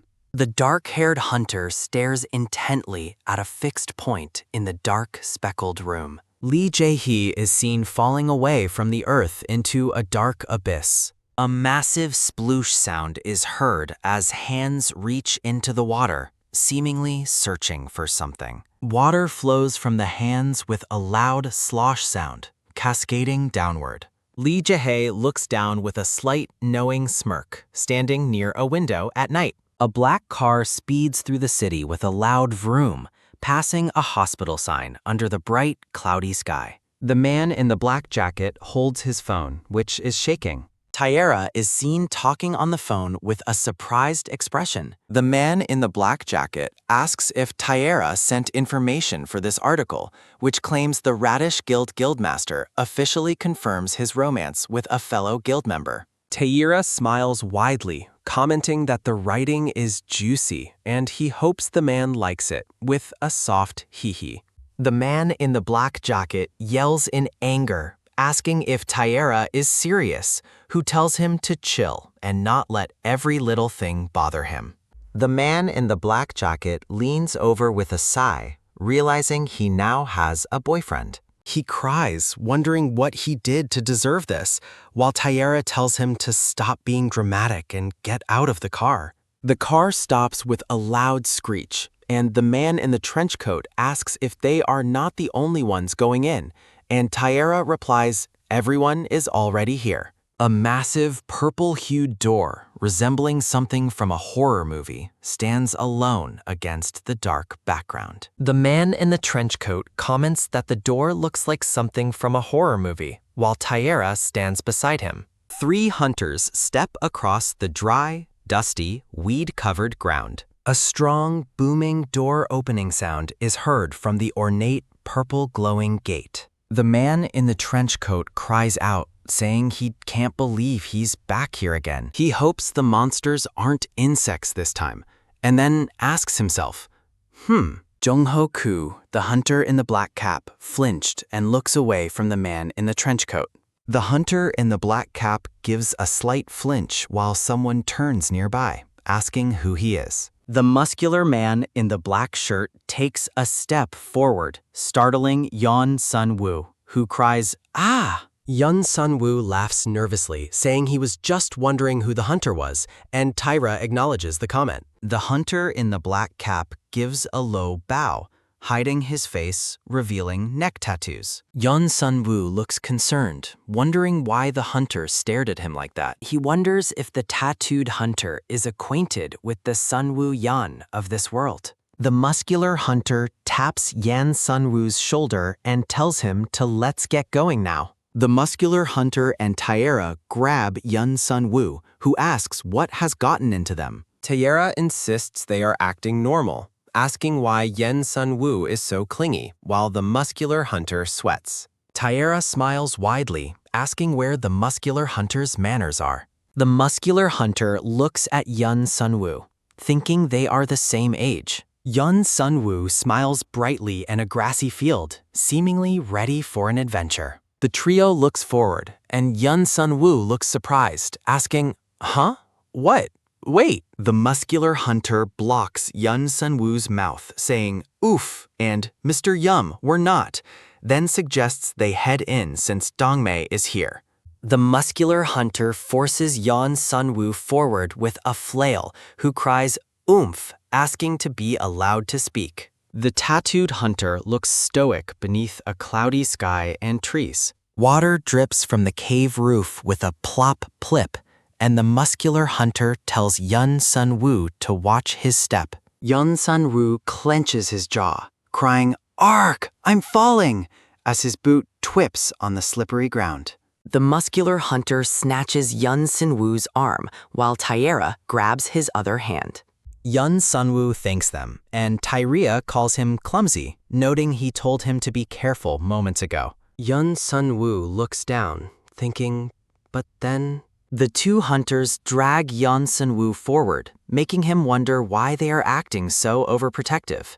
Taera, in chibi form, smiles and tells the muscular hunter to protect Yun Sun-woo like he would. Yun Sun-woo shakes, confirming the first stage is poisonous toads, and Taera tells him to get ready. Yun Sun-woo looks shocked, asking, "Poisonous toads?" Taera extends his hand, summoning a white orb with a loud whoosh. Yun Sun-woo sweats, asking in distress if those are poisonous toads. Large, dark toads with glowing eyes are seen in the cave, letting out a deep croak. Taera tells Yun Sun-woo to stick right next to him, as Yun Sun-woo asks, "Hey, are those..." The muscular hunter pops Yun Sun-woo's chest, telling him to be careful what he touches, as it's all poison, as Yun Sun-woo slips. Yun Sun-woo flinches, realizing the liquid is poison. Taera pulls the muscular hunter's gloved wrist, and a crackle is heard.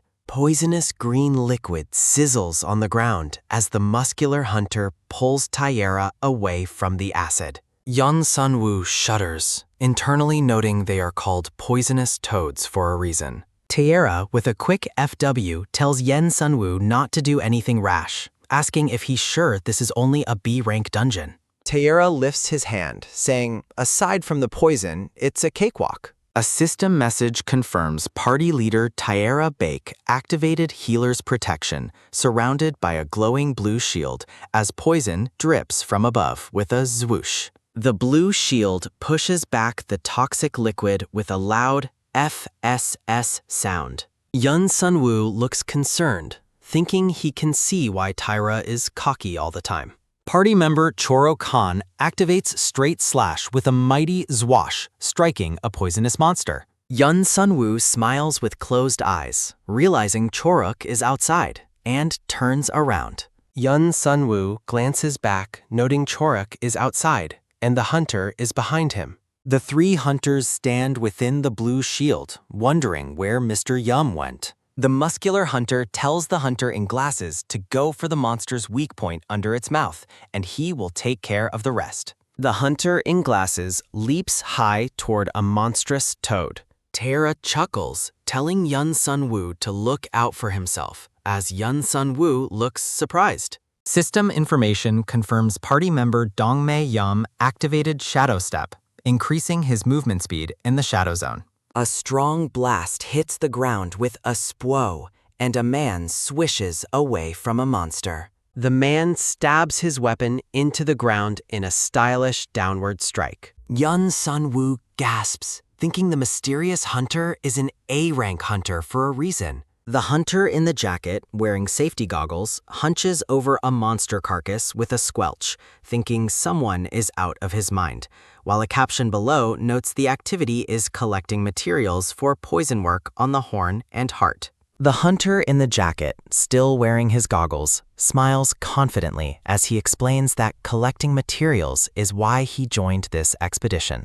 Taeyera Bake grabs the struggling hunter in the jacket, who cries out, "Ugh," arguing that dissecting a monster's body shouldn't be necessary, but the hunter in the jacket says that is where the required materials are. A hand, wearing rings and a dark sleeve, pats the hunter in the jacket twice, telling him not to be so dramatic. A monster squirts a stream of green liquid, and Chirok Han is warned to watch out as a swish sounds, and he prepares to retaliate with a swoosh of his sword. Chirok Han stands over a downed monster that has crumpled to the ground with a thud. Chirok Han holds the hunter in the jacket with one arm and asks if the other hunter wouldn't be in trouble if he got hit by poison. A glowing blue window showing party members Chirok Han and Dongmei Yum appears as Chirok Han replies that he would be in trouble if they didn't have a healer. Taeyera Bake stands with his hand out, confirming his presence and asserting there is no need to be afraid of some poison. A system notification appears on a yellow background, announcing that party leader Taeyera Bake has activated the support skill Healer's Touch. A happy hunter in a dark coat and hood smiles, being tapped on the shoulder by Chirok Han as a swoosh of light surrounds them. Taeyera Bake smiles widely amidst a glowing pink background, reminding himself that Chirok is an S-rank healer with the Hua Tuo specialty, excusing his earlier rudeness. The hunter in the jacket stands over a pool of green liquid, thinking he won't let Taeyera Bake push him away, so he shouldn't worry. The hunter in the jacket smiles brightly, holding up a canteen, asking how Hunter Yeon is doing and if he is thirsty. Yun Sunwoo shouts that he is good but declines the drink with a shake of his hands, looking nervous. Yun Sunwoo waves to the hunter in the jacket, telling him to just ask whenever he needs anything, as a second speech bubble from below says he is good. Jung Ho-koo steps forward in the dungeon, startling Yun Sunwoo, who timidly addresses him as Hunter Koo. Taeyera Bake and the hunter in the jacket tell the hunter in the cap to leave Yun Sunwoo to them and focus on his task, to which the hunter in the cap replies, "Yes, sir." Taeyera Bake warns the man in the cap not to glare at the hunter in the jacket again, saying he will learn what it is like to be Taeyera if he does, and grabs the man's gloved hand. Yun Sunwoo asks Taeyera Bake why he brought up his eyes and told him to stop, while Taeyera Bake asks, "What?" Taeyera Bake shouts with a sheesh sound that he won't be told what to do, as his body is his business. Yun Sunwoo looks concerned, telling Taeyera Bake not to degrade himself just to make a point. Taeyera Bake tells Yun Sunwoo he uses his appearance to get his warning across, while Yun Sunwoo tells him there is no need for that and clenches his fist. Yun Sunwoo says Taeyera Bake already looks intimidating, and Taeyera Bake asks what that is supposed to mean, followed by a chibi Yun Sunwoo declaring he is a jerk. A wave of black monsters and green light rushes across the scene with a swish. Taeyera Bake points at Yun Sunwoo, telling him to stay right there, which Yun Sunwoo agrees to hesitantly. Taeyera Bake descends with a whoosh, activating his support skill Purification, which cleanses the area of a pool of purple toxic liquid. Yun Sunwoo looks surprised, thinking this is what an S-rank healer is capable of, as Taeyera Bake is addressed as Mr. Yun. The hunter in the cap takes step movements, asking Yun Sunwoo why he keeps pretending he doesn't know him, to which Yun Sunwoo replies, "Pardon?" The hunter in the trench coat smiles with red eyes, realizing the hunter in the cap was one of his clients. The hunter in the cap flinches as he explains he had his reasons, and the hunter in the trench coat says he understands, then asks for a minute of his time once they are done. The hunter in the cap is violently pushed aside with a push and crashes down with a thud, followed by a grunt of pain. Chorak-han glares and asks the hunter in the cap to spill why he keeps bothering Yeon Sunwoo. Chorak-han shouts, "When did the hunter in the cap get kicked out?" while the hunter in the cap calmly tells him to take it easy. The hunter in the cap is shocked to realize he got kicked out of the party, a reversed holographic notification visible. The hunter in the cap looks shocked and asks if he got kicked out of the party. Tyra Bake smiles manically with a crack sound, asking the hunter in the cap if he thought Tyra was a pushover who would ignore everything he said. Tyra Bake grabs the hunter in that cap by the collar, jolting him, while the hunter in the cap replies that only Guildmaster Lee can stop Tyra when he is like that. Yeon Sunwoo is seen dragging himself on the rocks below. The hunky man stands next to Yeon Sunwoo, who stares wide-eyed and says he is both telling the truth and doesn't care. Tyra Bake shouts thwack, saying he told the hunter in the cap not to glare, then whacks him again, telling him to stop bothering Yeon Sunwoo. Yeon Sunwoo glances at the hunter in the jacket, asking if no one is going to step in. The hunter in the jacket smiles, asking if he means Tyra, then suggests they leave the hunter in the cap alone and shakes his hands dismissively. Yeon Sunwoo turns, looking concerned. Tyra Bake grabs the hunter in the cap's collar, swish, reminding himself of the hunter in the cap's earlier words. Yeon Sunwoo shudders as he recalls Tyra Bake threatening to smash him and heal him to repeat the pain, calling it eternal suffering. Tyra Bake smiles menacingly, promising to let the hunter in the cap rejoin the party when he is done. The hunky man hits the hunter in the cap with a pow and a whack, while Yeon Sunwoo says the hunter in the cap will be all right as Tyra Bake will heal him back. The group walks along stepping stones across water in the dark cavern. Choro-kan asks if the hunky man wants him to carry the hunter in the cap, but the hunky man says he will do it and Choro-kan should clear the way. The hunky man and Chorak-han turn to look at each other over the water. Yeon Sunwoo recoils in shock, asking Tyra if he is going to carry him, immediately declining the offer, saying he can walk. Tyra's gloved hand reaches out with a quick reach, commanding Yeon Sunwoo to stop talking and come closer. Tyra lifts Yeon Sunwoo in his arms, saying the area is too dangerous for him to walk, causing Yeon Sunwoo to gasp and demand to be let go. Chorak-han, wearing a black top, takes deliberate step-step movements, warning Yeon Sunwoo to stay still or he will get hurt if dropped. Tyra carries Yeon Sunwoo through the water, creating blub-blub sounds, while Yeon Sunwoo confusedly asks what Tyra is doing. A flying fish monster leaps out of the water with a splash, startling Chorak-han, who demands to know what the new enemy is. It ding sounds, and a system message confirms party member Chorak-han has activated the attack skill Sword Gale, moving swiftly. Chorak-han looks down intently, ready to strike the monster with his glowing green sword.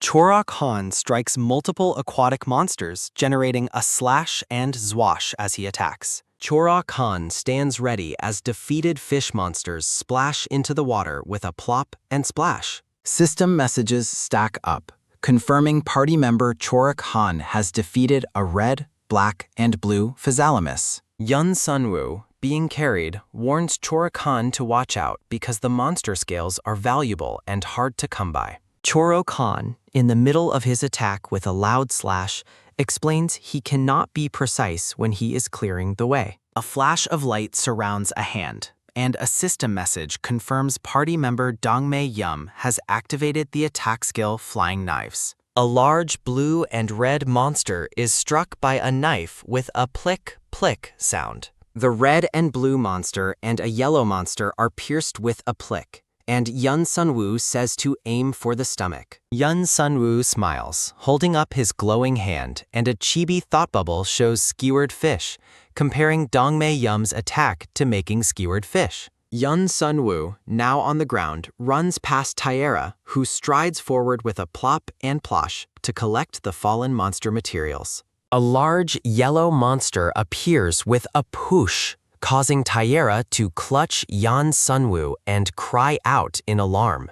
Tara carries Yeon Sunwoo while a system message confirms party member Jung-ho Koo activated and defeated the yellow physalimous with Poison Dart, causing a splash. Jung-ho Koo, wearing a black cap, activates his skill Poison Bloom with a swoosh, summoning pink energy. Pink lotus flowers bloom on the water's surface with a poof sound. The defeated, brightly colored fish monsters float motionlessly in the water. Tara carries Yeon Sunwoo, who looks down at the defeated monster list, realizing he should celebrate the success. Jung-ho Koo, the hunter in the cap, walks with a ha sigh, seemingly exhausted. Yeon Sunwoo suggests Jung-ho Koo is working hard to get on Taera's good side, but Taera scoffs with a humph, saying he had better be after ticking him off earlier. Tara, standing on a rock while carrying Yeon Sunwoo, explains that the glares and uncomfortable glances from Jung-ho Koo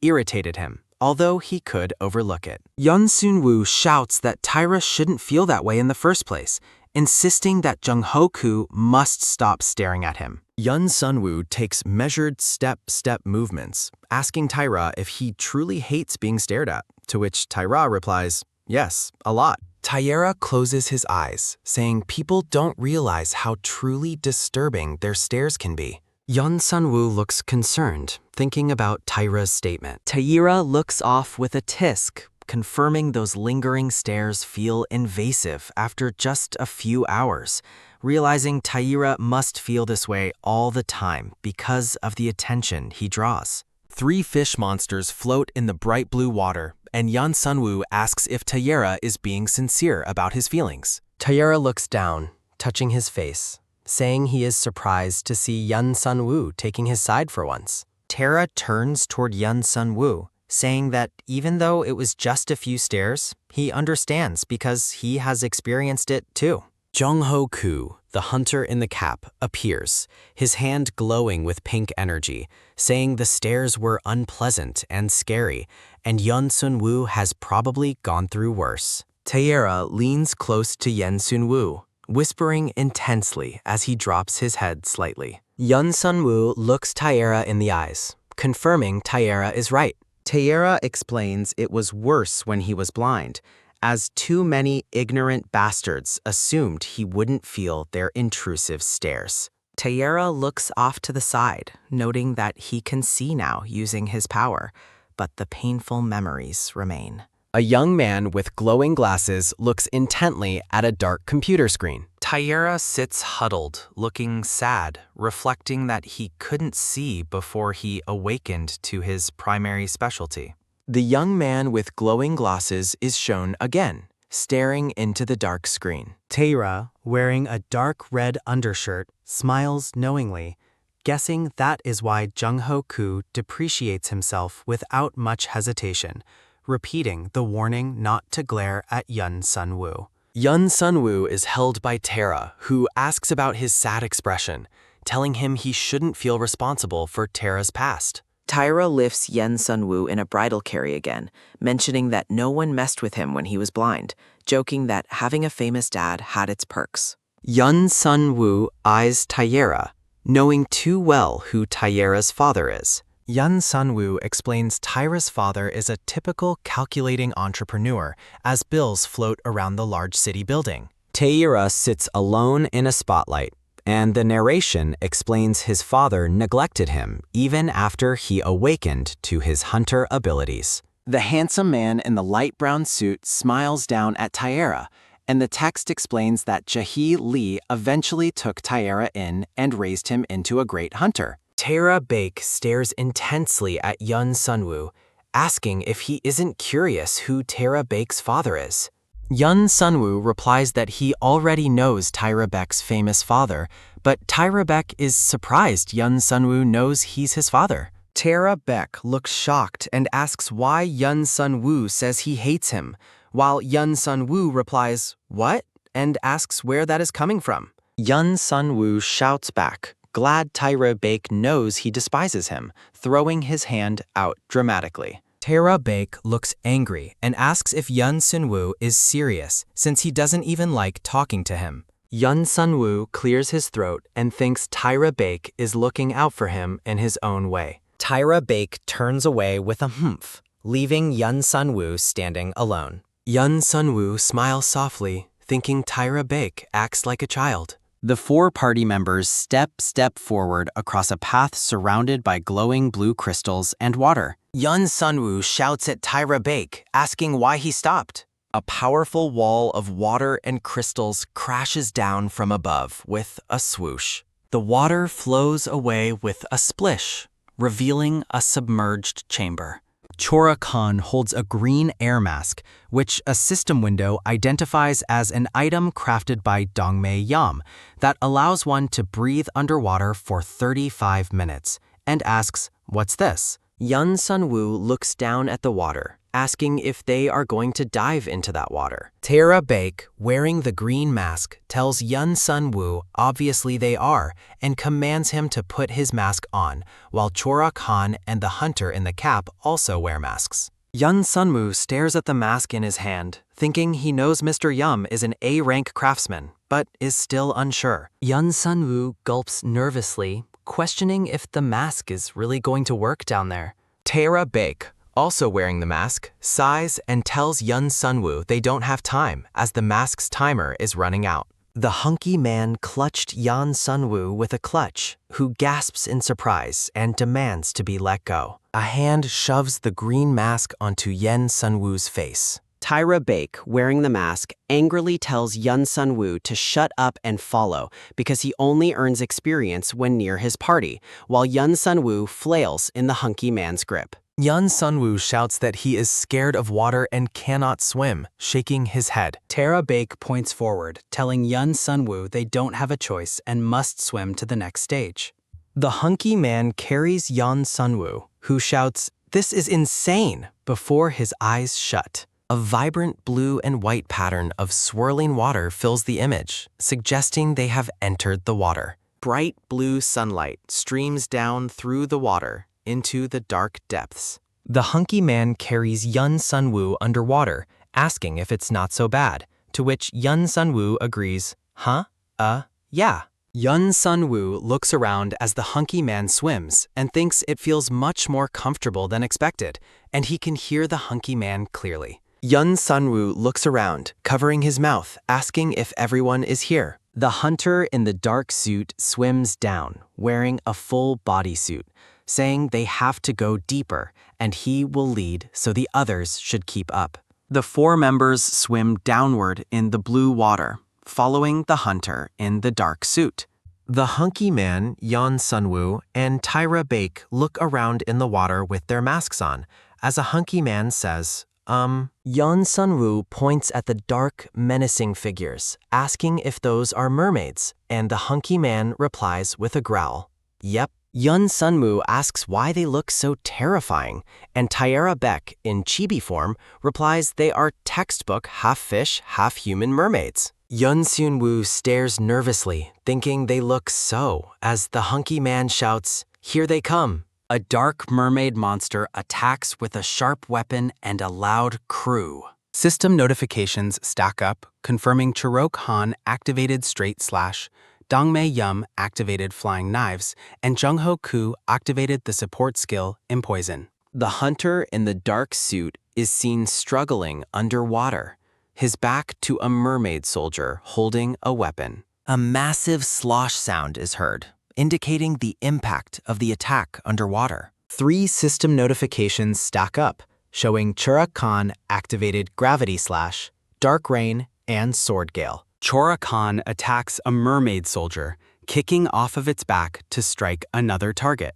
3 system notifications confirm Chora Khan defeated a mermaid soldier 3 times. Yun Sun-woo looks close up through his mask, confirming, "Yep, that's Chorok, all right." Yun Sun-woo flinches, looking confused. A mermaid soldier lifts its weapon and whacks Tyra Bake, who is thrown back, with a message declaring Tyra Bake is in danger. Tyra Bake flies back through the water with a zoom, his mask glowing faintly. Tyra Bake's eye, with a concentrated look, is shown in a close-up. Tyra Bake is held by Yun Sun-woo, asking, "What was that?" while Yun Sunwoo shouts Tyra Baek's name in panic. Yun Sunwoo is still held by Tyra Baek, looking panicked, while Tyra Baek's weapon sloshes with blood into the dark water. The second panel shows Yun Sunwoo still being held by Tyra Baek. Turok Han activates Straight Slash with a mighty slash, defeating a mermaid soldier underwater. The hunky man, wearing the green mask, asks Yun Sunwoo why he fell, with a whip, as a glowing chibi Yun Sunwoo is seen floating away, asking what the heck happened. Tyra Baek shouts Mr. Yon, looking concerned through his mask. Yun Sunwoo turns and shudders, clutching his chest with a grunt of pain. A ding sounds, and a warning flashes that Yun Sunwoo's HP has dropped to a dangerous level due to critical damage. Yun Sunwoo says it's a good question, and he doesn't know why he instinctively stepped in to protect Tyra Baek. Yun Sunwoo shouts Tyra Baek's name, jolting the healer to pull himself together. Tyra Baek grabs Yun Sunwoo, activating his awakening specialty with a grab. Yun Sunwoo is held close as a system message confirms Hua To, the Divine Doctor, has activated his awakened skill, Divine Doctor's Technique, Act 7, Regeneration. Tyra Baek touches Yun Sunwoo's chest, a bright light swirling between them with a swirr, and Yun Sunwoo cries out in pain. Tyra Baek grits his teeth, focusing on the healing. Turok Han prepares to strike with his green glowing sword with a whoosh, saying they must take down the monsters and go down to the passage. Turok Han nods his agreement, and Yun Sunwoo shouts, "Roger, Roger!" A system notification confirms Seonwoo Yeon's critical damage has been healed and he is no longer incapacitated. Yun Sunwoo's avatar plunges downward with a zoom, hitting a mermaid soldier with a slam and a plick, as a series of system messages below announces he has met a self-sacrifice condition and unlocked an awakened specialty, Savior of the Tormented, Great Sacrifice, completing the awakening quest. The cavern is filled with glowing blue crystals and hanging blue vines. The party's steps step through the water, with the hunky man leading, as water drips, drip, and Tyra Baek makes a soft rumbling sound. Tyra Baek carries Yun Sunwoo, who asks to be put down now. Tyra Baek replies that he is okay and is checking on Yun Sunwoo's condition. Tyra Baek glances at Yun Sunwoo with a whip as the hunky man and the man in the black cap watch. Yun Sunwoo, held by Tyra Baek, asks what is wrong and says he thinks he can walk now. Tyra Baek touches his own face, lost in thought.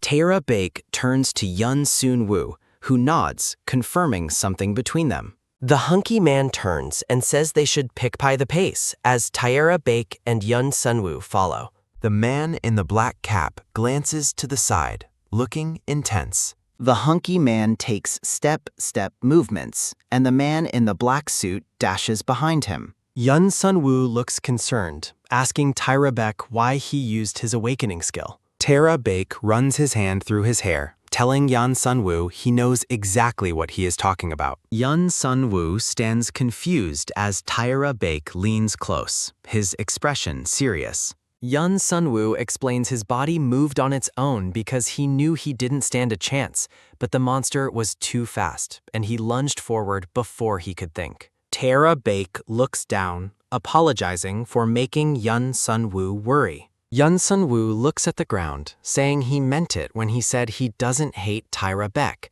and he wouldn't have done what he did otherwise. Tyra Baek looks shocked and says he is not mad. Tyra Baek turns away with a mumble, saying he is not mad. Yun Sunwoo tells Tyra Baek, "That's good then," and Tyra Baek apologizes for letting his guard down, saying he should have been more careful. Yun Sunwoo touches his cheek with a twitch, thinking Tyra Baek is so serious. Tyra Baek tells Yun Sunwoo he doesn't have to apologize since he saved his life, but warns him not to use that awakening skill unless he has no other choice. Yun Sunwoo shouts that his skill hurt more than when he got stabbed by the spear, and Tyra Baek dismisses the pain, asking if that's it. Yun Sunwoo shouts that Tyra Baek has no idea how painful it was, and chibis of the two argue, with Tyra Baek saying he wouldn't be talking if it weren't for his skill. Taera Baek tells Yun Sunwoo to think of it as another reason to keep himself unharmed,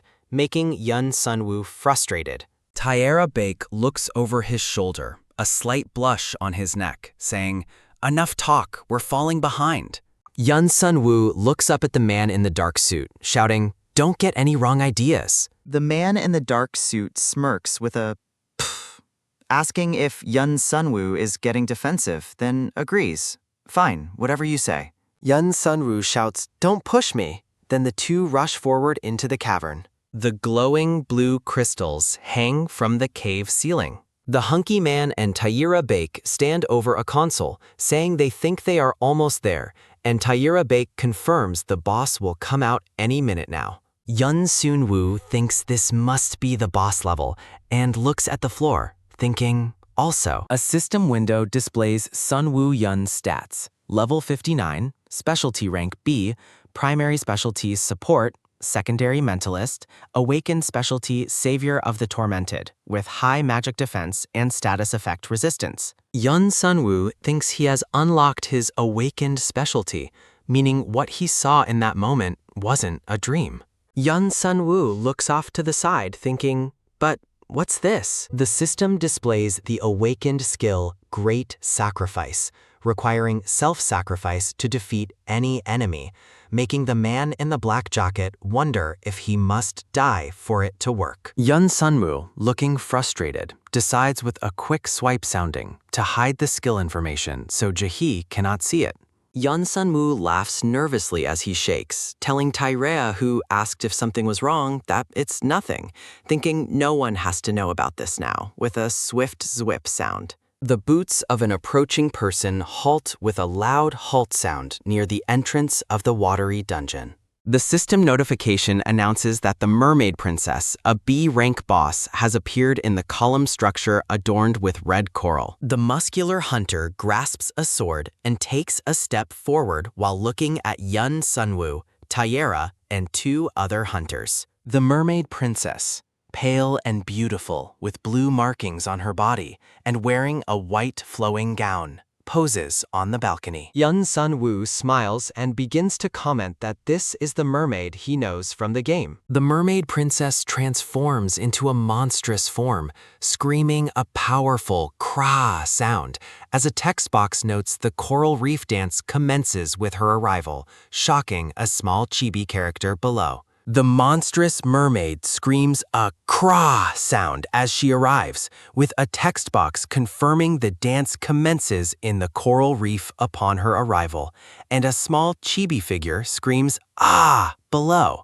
The Mermaid Princess activates the attack skill The Legend of the Siren, sending out a massive blue thraram wave of energy. Yun Sunwoo is afflicted with the sleep status effect from the Siren skill, crying "Urk" as he tries to shut his eyes against the glowing blue light. System notifications confirm Taera Baek, Chora Khan, and Jung Ho Koo were not afflicted with the sleep status effect due to their high status effect resistance. Yun Sunwoo, with a quick glance, notes that party member Sunwoo Yun was also not afflicted with sleep, realizing he is safe thanks to his secondary specialty and others are protected due to their high levels. The muscular hunter Dongmei Yum wobbles and begins to fall asleep as Yun Sunwoo rushes toward him, calling out his name. Yun Sunwoo darts toward the muscular hunter, who is being held up by Chora Khan as he falls asleep from the attack. Yun Sunwoo performs a support skill Remove Status Effect with a whir sound, clearing the sleep effect from Dongmei Yum. Dongmei Yum slowly opens his eyes with a quick blink sound, looking recovered. Yun Sunwoo helps the recovered Dongmei Yum stand, asking if he is all right, and Dongmei Yum replies he is good, thanking him, then asks if Yun Sunwoo can stand. The Mermaid Princess screams "Cree" as she activates her attack skill Aqua Wave, causing a massive splash sound and bright blue water to erupt. Taera tells Yun Sunwoo that he and Chirok will handle the monster, then instructs Jung Ho Koo to cover them while taking a step forward. Jung Ho Koo agrees, activating his support skill Venom Smog with a whir sound surrounded by dark purple energy. A swoon of dark venom mist engulfs Yan Sun-woo and the hunter next to him, protecting them from poison damage. The mermaid princess's aqua wave clashes with Jung-ho-ku's venom smog and dissipates in a burst of dark and blue energy. Torikan, the man in the black top, leaps over stone rubble with a powerful whoosh, preparing to strike. Torikan strikes the mermaid princess with a slash, making the monster scream "Krah" in pain. Yun Sun-woo clutches the head of the falling hunter with the trench coat, crying "Ugh" as the monster's scream hurts their ears. Taira zooms across the white platform, running toward the fight against the silhouetted mermaid princess. The mermaid princess unleashes another massive splash of water, striking the ground with a powerful force. A system message confirms the mermaid princess activated her attack skill Aqua Spear, manifesting a giant blue spear that strikes the ground with a tram sound. Yun Sun-woo shouts a warning to Taira to be careful, but Taira confidently assures him not to worry before the spear lands with a sharp shwoom. Hua Tu, the Divine Doctor, activates his awakened skill, Divine Doctor's Technique, Act 11, Life or Death, preparing a powerful healing or damaging move. A burst of water crashes down with a loud ploush, hitting Taira's feet. A hand with glowing red energy prepares to strike, as several sharp, needle-like objects plick past.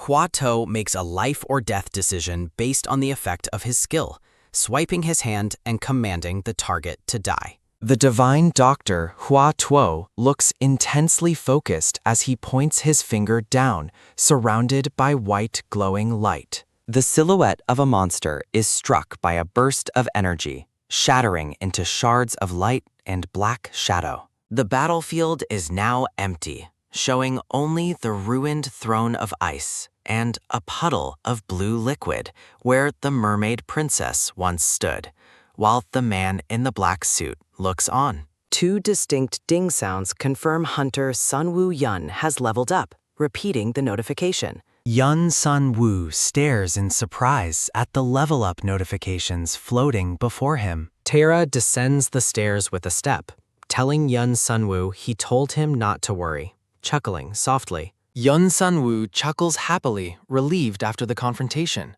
The group walks outside with a heavy step, and Yun Sun-woo sighs, admitting he is beat. Yun Sun-woo asks the hunter next to him if he is all right, who replies he is fine, just a bit tired. Taira suggests Yun Sun-woo use that pick-me-up skill he possesses, tapping his shoulder. Yun Sun-woo activates the support skill Refresh, which glows green, correcting Taira that the skill is called Refresh, not Pick Me Up. Taira and the muscular hunter smile, enjoying the refreshing skill being cast. The hunter with the backpack looks up in surprise with a swish sound, asking what this sudden feeling is. Yun Sun-woo explains with a wide smile that it is nothing special, just a skill that makes one feel refreshed.